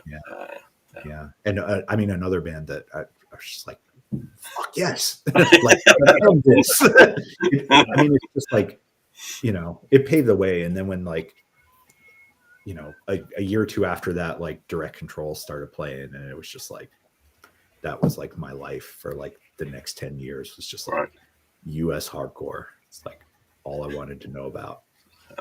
Yeah. Beautiful. Regulations too. Yeah, Regulations are a good. Oh yeah. Yeah, dude. There's so many bands at that time that were like not from America doing amazing American hardcore. Yeah. Crazy. Okay. All right, Dan. What's your next pick? All right, so I'm gonna bring a record up from a genre like I don't really talk about. Like last time I haven't really talked about it at all, but I love new wave of British heavy metal. Nice one. Me too. So this record, like I was talking about earlier, like fucking straight up beer drinking ass record. This one is like, oh, I see it. You saw it? I got a glimpse. Battle Axe, yeah. Oh yes. Oh shit. Hell yeah. This is the fucking record where you crack some fucking cold ones and you just rock the fuck out, and then you go and just, like I said, be somebody else's problem for the rest of the night. But that one has like two different covers, right? And they're both equally as bad. Well, this one is the original cover. It's a fucking very rudimentary child's drawing of a man on a motorcycle. Very rudimentary. Bear with me. I'm going to grab mine. I think I have it. And on the back too, like you can see him off, like off in the distance. But it's yeah, like, okay, who has the best cover? Right, Which one do you like? Do you like this one, or do you like? Oh, do you like that one? Yeah, Dan's is the one. You know, honestly, like I think about this record cover every time I get on my motorcycle. Like I hold my shoe up in the air like it's the fucking axe. Anyways, yeah, this fucking record, man, like this. Beautiful. Okay, so this record came out like I feel like around the end of the new wave of British heavy metal, kind of late entry, yeah. Yeah, and they kind of did this. They kind of fizzled out because they did this record and another one, and they just disappeared. Yeah, like no one heard of them. They reformed in like 2010 or whatever. But from reading the Denim and Leather like new wave of British heavy metal book, you kind of notice that like bands at this time were all trying to make it big. They're all trying to do that same fucking sound. And a lot of record labels were just kind of fucking throwing shit at the wall to see what stuck. You know, because they would have showcases, and like members from like fucking Iron Maiden would show up, and you know they would try to see who's who's coming up, who's going to be like the next big thing. But like Battle Axe is kind of late to all that, And I feel like, you know, on the back of this record, they like thank every fucking publication, every label, anybody who's ever backed them up. So like the whole name of the game from New Wave British Heavy Metal was like just to get big. Like I think that's kind of a crazy fucking standard for a whole movement. But like then you have fucking records like this that come out. They're just like fucking beginning to end, just like party fucking rock and roll songs. Man, I love all that stuff, man. I love it. Even like the worst bands, I love them. Like, just something about it, man. I just love it all. It's fucking corny, man. Like they have like, all right, let me name some of the songs that are on this fucking record. They have they read like bad news songs. Yeah, they have like fucking Dirty Rocker. Which actually I used to joke with my fiance. I was like, yeah, dude, this is like, because she used to go to shows a lot, you know. She was a fucking wild ass lady back in the day. So I was like, yeah, dude, this is. She was like, hell yeah, fuck yeah, dude. My favorite is Thor Thunder Angel. Thor Thunder Angel. That's a fucking bop, dude. That's it. Star Maker. Fuck yeah. Like this whole thing though, man. You just put it on, crack a couple cold ones. Just go for it. Just go. Never for it. gets old. I really don't know anything else other than this, that, you know, this is their best material they put out. It's not like fucking groundbreaking. It's not fucking Diamond Head. It's not fucking Motorhead. It's not like Judas Priest. But this shit, it's got a lot of heart, and it's you know it's got a fucking very very big soft spot in my heart. I'm going to throw in like a bonus pick. I'm going to do a Daniel. I'm going to throw in a bonus pick. So I just got this yesterday, and it's totally in that ballpark. I was actually going to save it for next week, but fuck it. Let's go wild. I got this yesterday. Yeah. It's the first Chateau album. Oh, fuck yeah. Chained and Desperate on like the best like C grade new ever British heavy metal record label, Ebony Records. Ebony Records put out all the like the bottom tier bands. I love Ebony Records, love every record on Ebony Records. And I was I have the other two Chateau records. I just got this yesterday. This is the first LP. Love it. Yeah. And Steve Grimmett from fucking what's the name of the band? Steve Grimmett's band, man. Grim Reaper. Oh yeah. He's the vocalist on this record. So no shit. Wow. Yeah. Okay. So you know it's going to be a classic. Sorry, I just couldn't resist. No, dude. Like by all means, dude. That's why I like pulling this shit out. You know,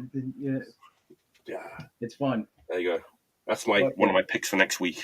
Go on. I mean, not. I said what I had to on this one. You know, it's a fucking good ass rock and roll record. Just real heavy metal. Oh yeah. Working class street metal. Street metal. Before Zoetrope invented it. Is it Abigail? That's like their whole thing. It's street metal. Street metal. Oh yeah, they kind of stole that from somewhere. Being a Japanese band, they stole that from somewhere. They co-opted it from somewhere. Yeah. There you go. Where Grim Reaper. All right, Ed. What's your next one? All right. In the staying in the heavy metal theme, we're leaving Britain. I just gotta ask you guys. It's time for tea. He's been poking out the whole time. There he is. Oh shit! Didn't you see it? I didn't even notice that. I didn't even notice that.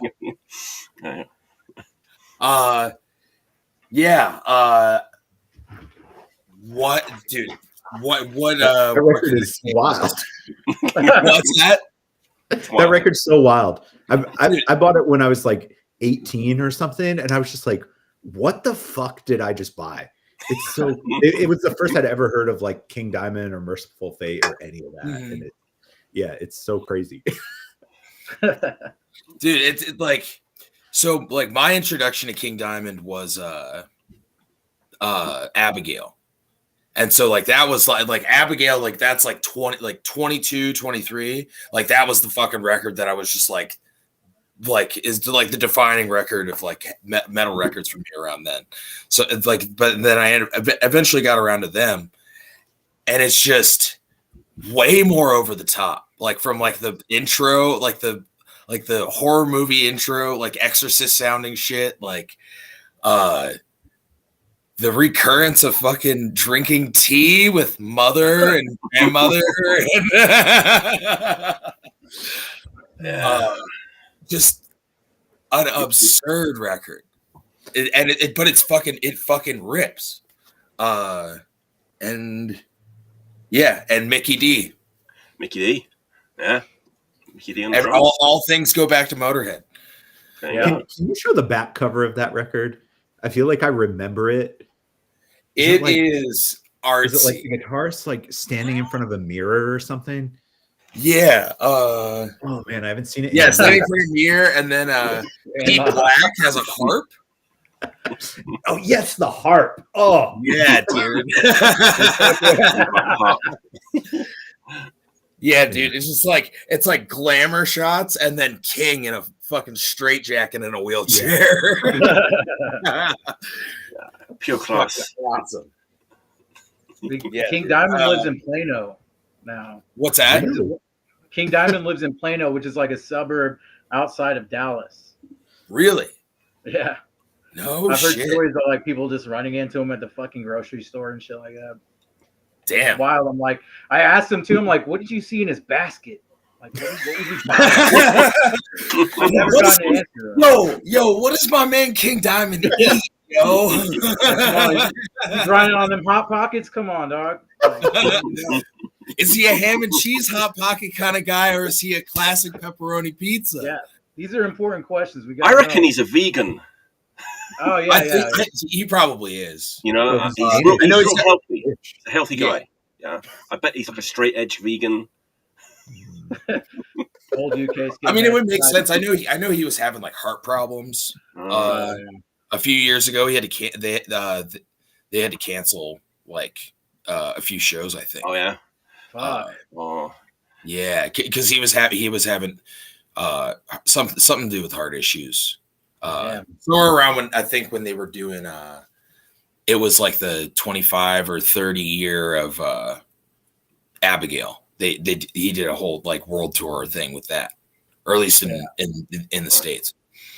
Yeah, he played in Dallas like it was like actually the full King Diamond lineup a couple years ago, and it was amazing. It was fucking just, you know, I've seen a lot of bands from that era come back, like, you know, especially like band like Judas Priest still got it, but like fucking dude, King Diamond, holy shit, like the voice, the range is still fucking there. It was a band I thought I'd never fucking see. Well, I'm sorry, I'm drunk. I'm just talking about Merciful Fate right now.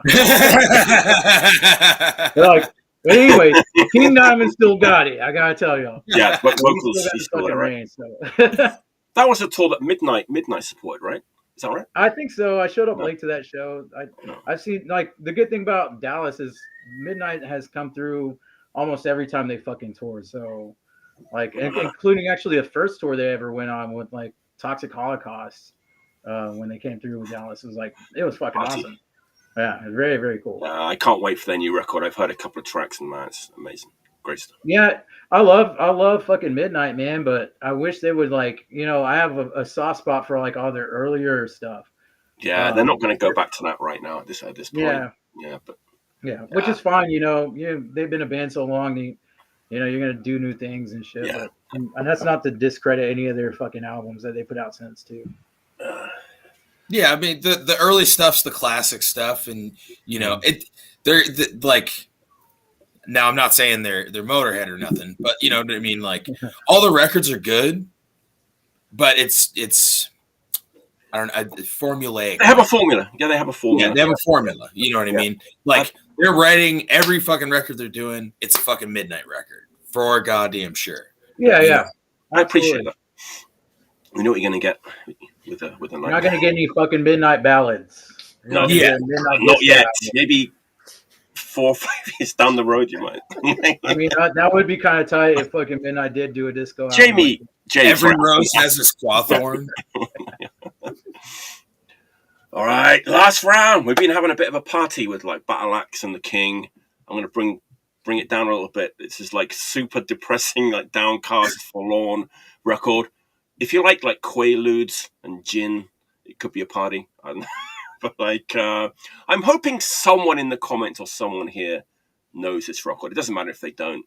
I want someone to share my love for this record. And this one actually was definitely a Timmy Hefner and a Jack Blackman recommendation back when it came out. They loved this record. And he might have even played at Chaos in Tejas, this guy.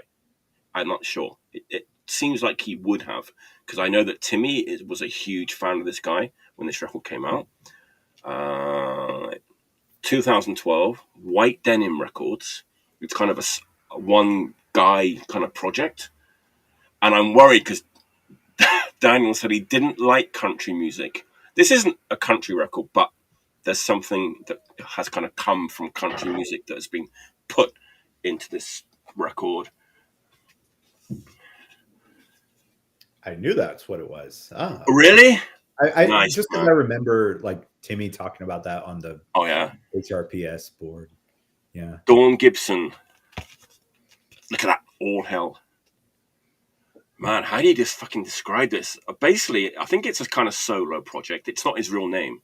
His real name's Josh Martin, I think his real name is. But kind of comes out of nowhere, brings this record out, and like from what I gather, it's like it's all like samples from like rare old like country and bluegrass records. That's what most of the music is, with maybe some like of his own like instrumentation like thrown in there as well, and then like kind of dusty beats thrown in there as well, and some like electronics in there as well. And when you say that, it sounds like this kind of sounds like it would suck. It's amazing. It's like so haunting and like so atmospheric. It's like a one of a kind record. I guess he got signed to Sub Pop, and I don't think the records on Sub Pop are anywhere near as good as this first record on White Denim. Man, and his voice, you know, he's got this baritone, which is like kind of, I don't know, John Spencer meets Scott Walker or like something like that. It's I know, it's just kind of a one of a kind record that I know I play this record a lot even to this day. I mean, it's a classic, a modern kind of day classic in my opinion.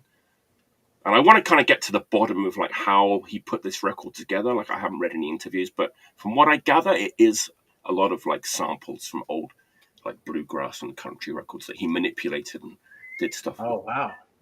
Okay. So it's not necessarily all original music, or I mean, the songs are all like his songs, but all the like the guitars and the pianos and the fiddles and everything are all, I think, someone can correct me if I'm wrong, I think they're all sampled from like old bluegrass and country records. Correct me if I'm wrong. That's the impression I get about this record, but yeah. It's beautiful, absolutely beautiful, like haunting record. Yeah, I mean, I'm from fucking Texas, man. I like some country music. It took me for fucking ever to like appreciate it, but you know, I do. I mean, it's not the end result is like not country music. It's like this whole new thing he's kind of created, you know, out of like old samples and stuff. So you know, crazy. Like Western inspired music. There's a whole, you know, you could talk about country music the same way you could have any genre like metal or punk. You know, there's so many subgenres of it, and some of it is fucking total shit. Some of it's like, you know, a little bit more nuanced and has a little bit more thought put into it. Right. And that's kind of what I've realized over the years. And so yeah, that's definitely something I want to put on my list. Oh, it's absolutely incredible. Daniel, have you heard this? I don't think so. Okay. Yeah, I don't think I ever checked it out. I feel like it's something like anybody might enjoy if the mood was right, you know, late at night. I know. And if you want some kind of punk credentials, it was on White Denim, who put out like Eddie Current Suppression Ring singles and The Ultimate Warriors and stuff like that. So there's that kind of punk. Yeah, I mean, I'll have to get the names of the artists for you, but like there's a lot of punk adjacent kind of country western artists that are coming down in Boston at the moment. Wow. And like back in the day, my old band Wild Tribe, we used to do this thing where we would play with a country band exclusively, just because of how fucking rowdy the shows were. It was a country band called Convoy and the Cattlemen. But like some of those dudes were roommates of mine. But they're like, "Hey Dan, you guys want to play a fucking show together?" I was like, "Fuck yeah, dude, it was good." So like you'd have like Wild Tribe and then like a country fucking western band, and like everybody in the fucking room would just be obliterated. So, That's awesome. Yeah. Cool tidbit of culture from that area. Yeah, I guess Sub Pop were kind of banking on him like being a bit of a star. But the records on Sub Pop are okay, but they're nowhere near. They don't come close to. They don't. There was like magic captured on this record, that he didn't like quite capture again. You know what I mean? So who released that one again? It's White Denim is the name of the label. White Denim, yeah. Okay. White Denim, yeah. Cool. Yeah. Right, that's my last pick of the day. Daniel, continue your theme. Yeah. Take us on a journey, my friend. I'm in it, man. I'm strapped in for the ride. I can't wait to see how this ends. This last one is like it's kind of a free for all. It's my biggest stack of records because All right, buckle up. I'm hitting a lot of bands that I like because I started thinking about like EPs and kind of specifically like EPs that kind of like get lost in the shuffle of like bands who have like larger discographies and lots of records, but have EPs that are kind of really important and I consider essential. So, a big example is The Fall. The Fall were like super into. They were against putting album tracks on any of their EPs or anything. And you asked earlier, like, what is my favorite Fall record? This might be it, actually. And it sort of speaks to the Fall's perversity that maybe their best record is like a 10-inch. And like, I guess this record didn't chart because they wouldn't put it on the singles chart or the album charts. Yeah. So it's, it's this case of the band shooting themselves in the foot. And it's kind of the same thing for this. This is a double 7-inch Kicker Conspiracy, and it has maybe my favorite Fall song on it, but it's like buried on this fucking double 7-inch. Like, what do you do with it? But to me, those are like, they're really like essential parts of the Fall's discography. Leatherface, Compact and Bijou. So this is the EP that came out between Minx and Mush, I believe. Yes. It's great. One thing that's kind of like a theme with all these EPs that I picked is that they're kind of transitional records between like two different eras of bands. And I think you hear that a little bit on this. Like, it's not full Minx yet, but like it's not as like sort of biting and aggressive as Mush. That's a 10-inch too, right? Yeah, it is. What's the cover song on that? Is there one? Talking About a Revolution. There you go. Tracy Chapman. There you go. Yeah. Next one I pick. Speaking of transitional records, Replacement Stink. Sort of come in between. What is it? Is it between Hootenanny and Let It Be? Or I'm not a huge Replacements buff. Yeah. Maybe I'm not either. I don't know, but this record kicks ass. I think it's basically like the Replacements kind of getting swept up in hardcore, making a hardcore record. It's really cool. I was noticing a lot of metal bands have this. So like fucking Emperor's Return, like that might be it could be the best Celtic Frost record. Exactly. It could be. Yeah. Maybe a sort of similar situation, Mentally Murdered. That's the best record.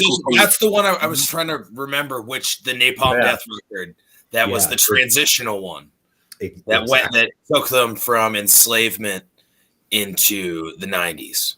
Yes. Well, because it's still Lee Dorian. It's the full enslavement lineup, right? But it's like kind of moving more toward that like death metal direction, I guess. That's like the perfect accompaniment to like the Peel sessions of that time as well. Yes.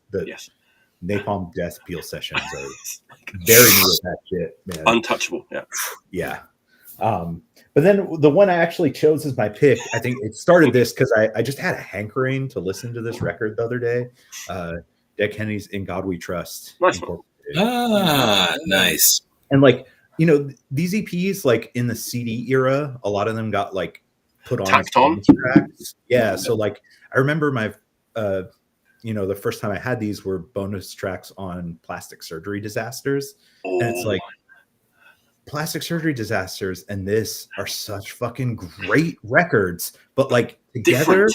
yeah. No, you don't want that at the end of Plastic Surgery Disasters, right? Like after fucking Moon Over Moon Marin. Over Marin? No, that's the end of the record, right? Yeah. Exactly.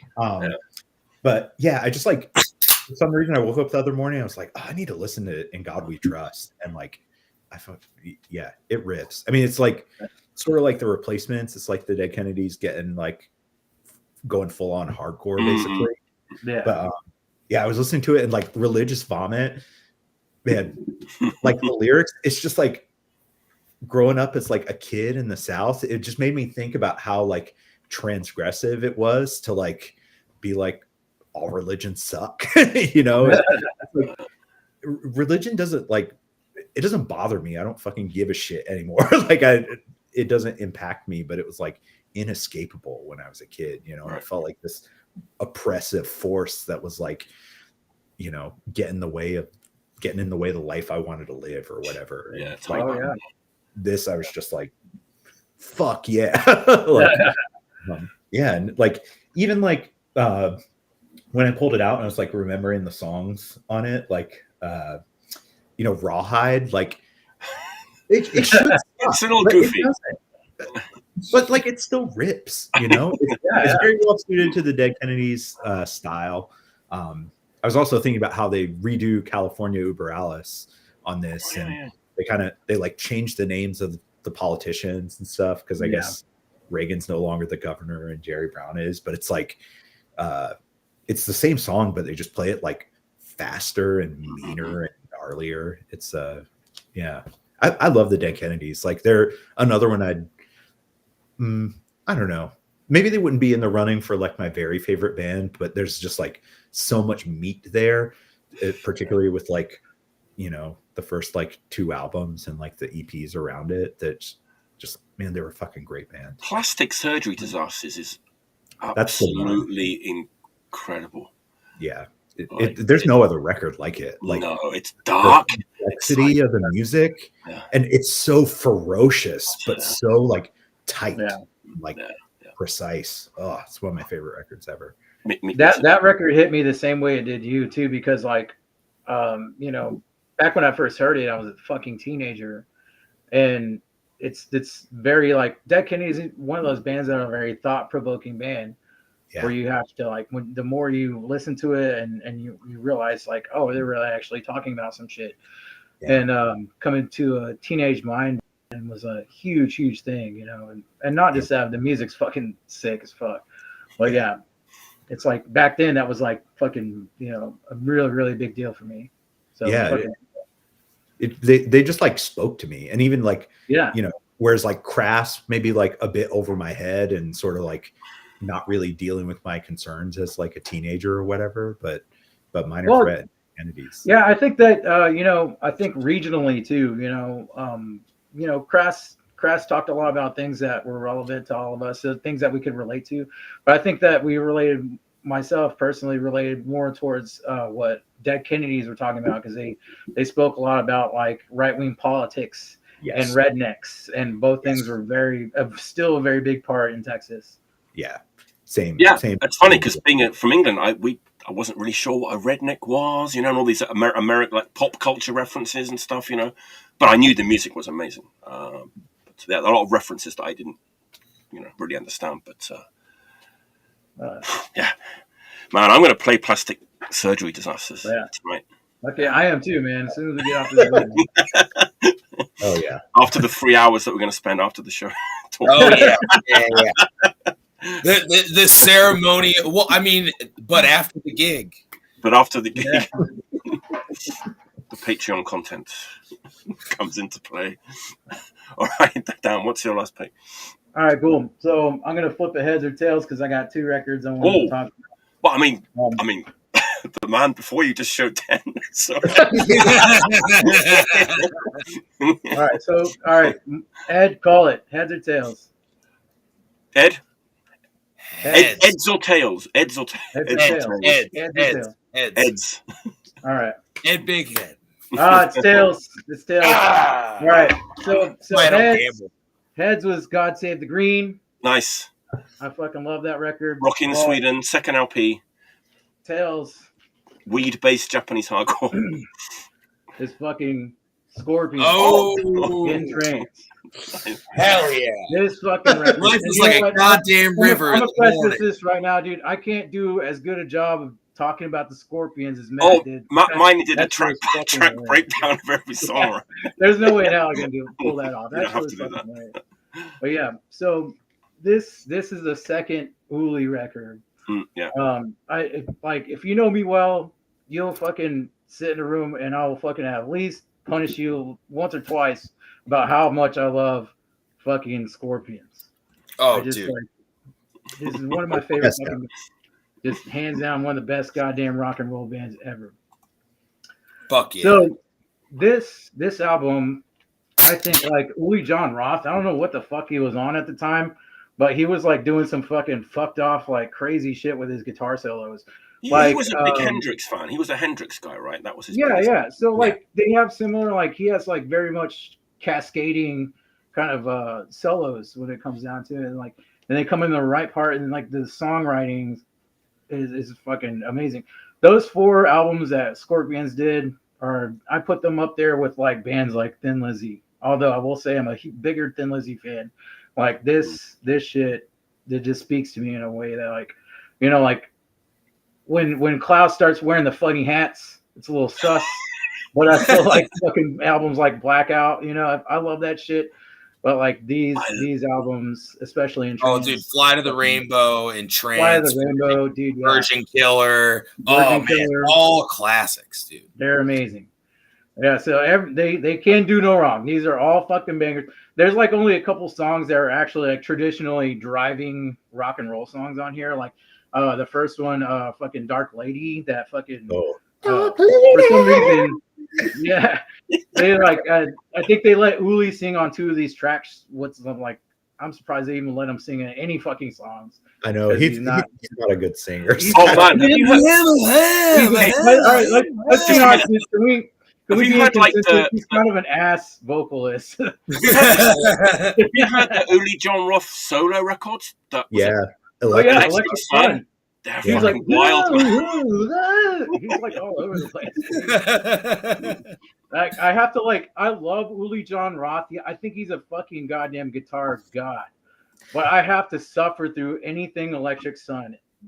Like I have to sit through those songs and tune out his fucking voice because I can't handle it. But fucking Scorpions in Trance is probably it's not a very fast record. It's not a very rockin' record. I think the only other song that rips on here is Robot Man. Oh, Robot dude, that's my butt shaker. Yeah. I'm a Robot Man. But yeah, so I mean, do what now? The thing I love about the Uli Roth era of Scorpions is the riffs are so dumb and just the riffs beat you over the head, and then Uli comes in with these fucking beautiful neoclassical solos, and it's the collision of sort of ornate and brilliant and just fucking meaty riffs is just perfect. Yeah, dude. That's kind of the thing too, man. It's when you have a band like that and it's just a rock and fucking roll band, you know, it needs to be dumb. It needs to be dumb to showcase that kind of fucking and Uli, especially on this record, I think he has my favorite solos that he's ever done on this one, because it seemed you know, in Fly to the Rainbow, that used to be my favorite fucking album. It probably is my favorite Scorpions album. In Trance though, his solos are just nuts, man. It seems like he was just in a studio and they're yeah, just go the fuck off, dude, and he just went for it. And then I think there's even one point where he has I can't remember, it was fucking Driller Killer where that has that like that fucking like it's a solo that sounds like he takes a cat by its tail and just like swings it around the room. It's like like fucking crazy shit. You have like some fucked off shit like there, but then he also has some very elegant cascading fucking scales that just blossom through the music. Yeah, I like those first two Scorpions albums. But it's like UFO, right? It's kind of almost like a different band. It's more like space rock, and then they kind of turn into like hard rock. Yeah. From like the third album onwards, they're kind of like almost like like when you listen to like Taken by Force, you can definitely see like where they're going towards that direction. Yeah.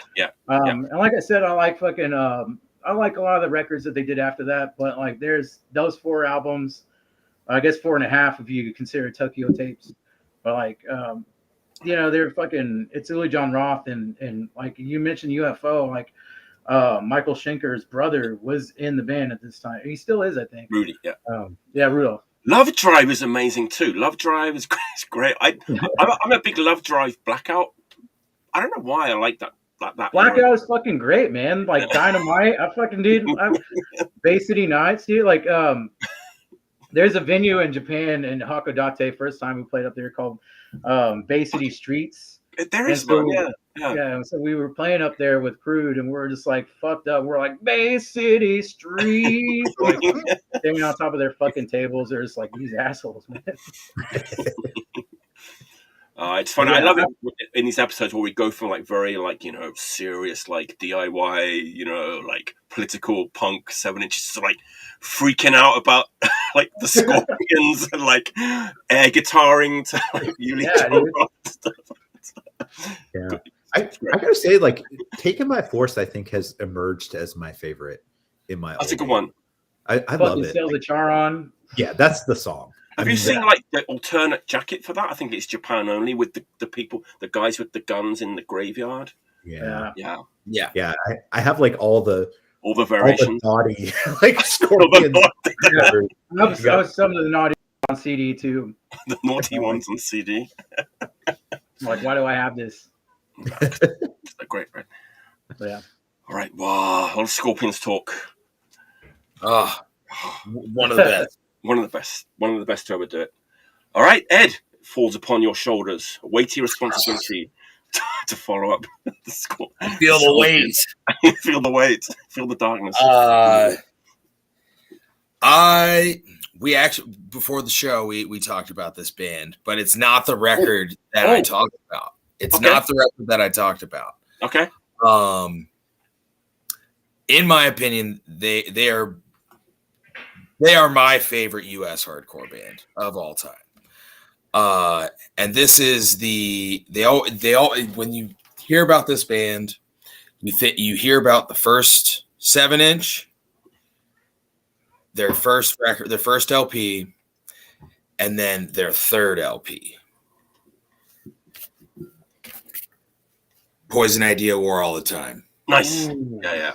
Maybe a little bit underlooked, right? Or like not underlooked, but like Feel the Darkness, perfect fucking record. Gets all the love. Rightfully so. But this fucking record is a fucking... You want to talk about fast fucking hardcore punk records? This and this is in like the heyday of crossover is like starting to fucking happen. Well, it's on Alchemy Records, right? They were putting out a lot of that crossover stuff at the time. This one is one of the reissues. All right. It's a TKO. And that's the one where they brought in the guy Vegetable, right? The kind of metal guitar player. Yeah. This was I think the first record with Slayer and Vegetable, maybe. Correct me if I'm wrong. I think so. Yeah, I mean it just once it starts, it just fucking goes, and it just doesn't let the fuck up. And then there's the weird sample. With the, you gonna find a girl? Fat, skinny, top heavy. Tammy Faye Baker, right? What's that? Isn't it Tammy Faye Baker? Something like that. Yeah, I remember her being on TV when I was a kid. Like Yeah. Yeah, I don't know. It's Yeah, just like the song "Hot Time," like that just like that octave riff. It's just stuck in my. It's permanently stuck in my head.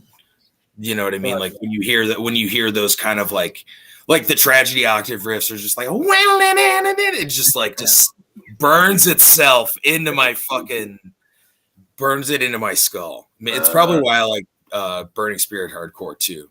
Oh yeah. That record's so fucking goddamn balls to the walls from like start to finish. It just like, fucking all go, no stop. And like all gas, like, no brakes, dude. Fuck yeah, exactly. Fucking Wild Tribe did a fucking cover of Nothing Is Final for during our fucking Japan tour when we toured over there, and like we played it very poorly because we're all fucked up on. We've been drinking all day. We did a bunch of speed and shit, so like we didn't do Poison Idea justice. You're in Japan. What else are you gonna do? What else are you supposed to do? Nothing else to do. Yeah, fucking awesome pick, man. I fucking love that record. It does not get near as much love, man.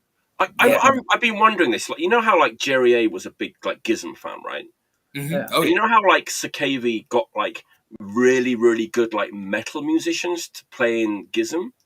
I just wonder if Jerry A like was thinking I need some like real like top notch like metal guys in this band to like really like push it over the top. I don't know if that was a conscientious decision, like, but just an interesting like thing that I thought about now.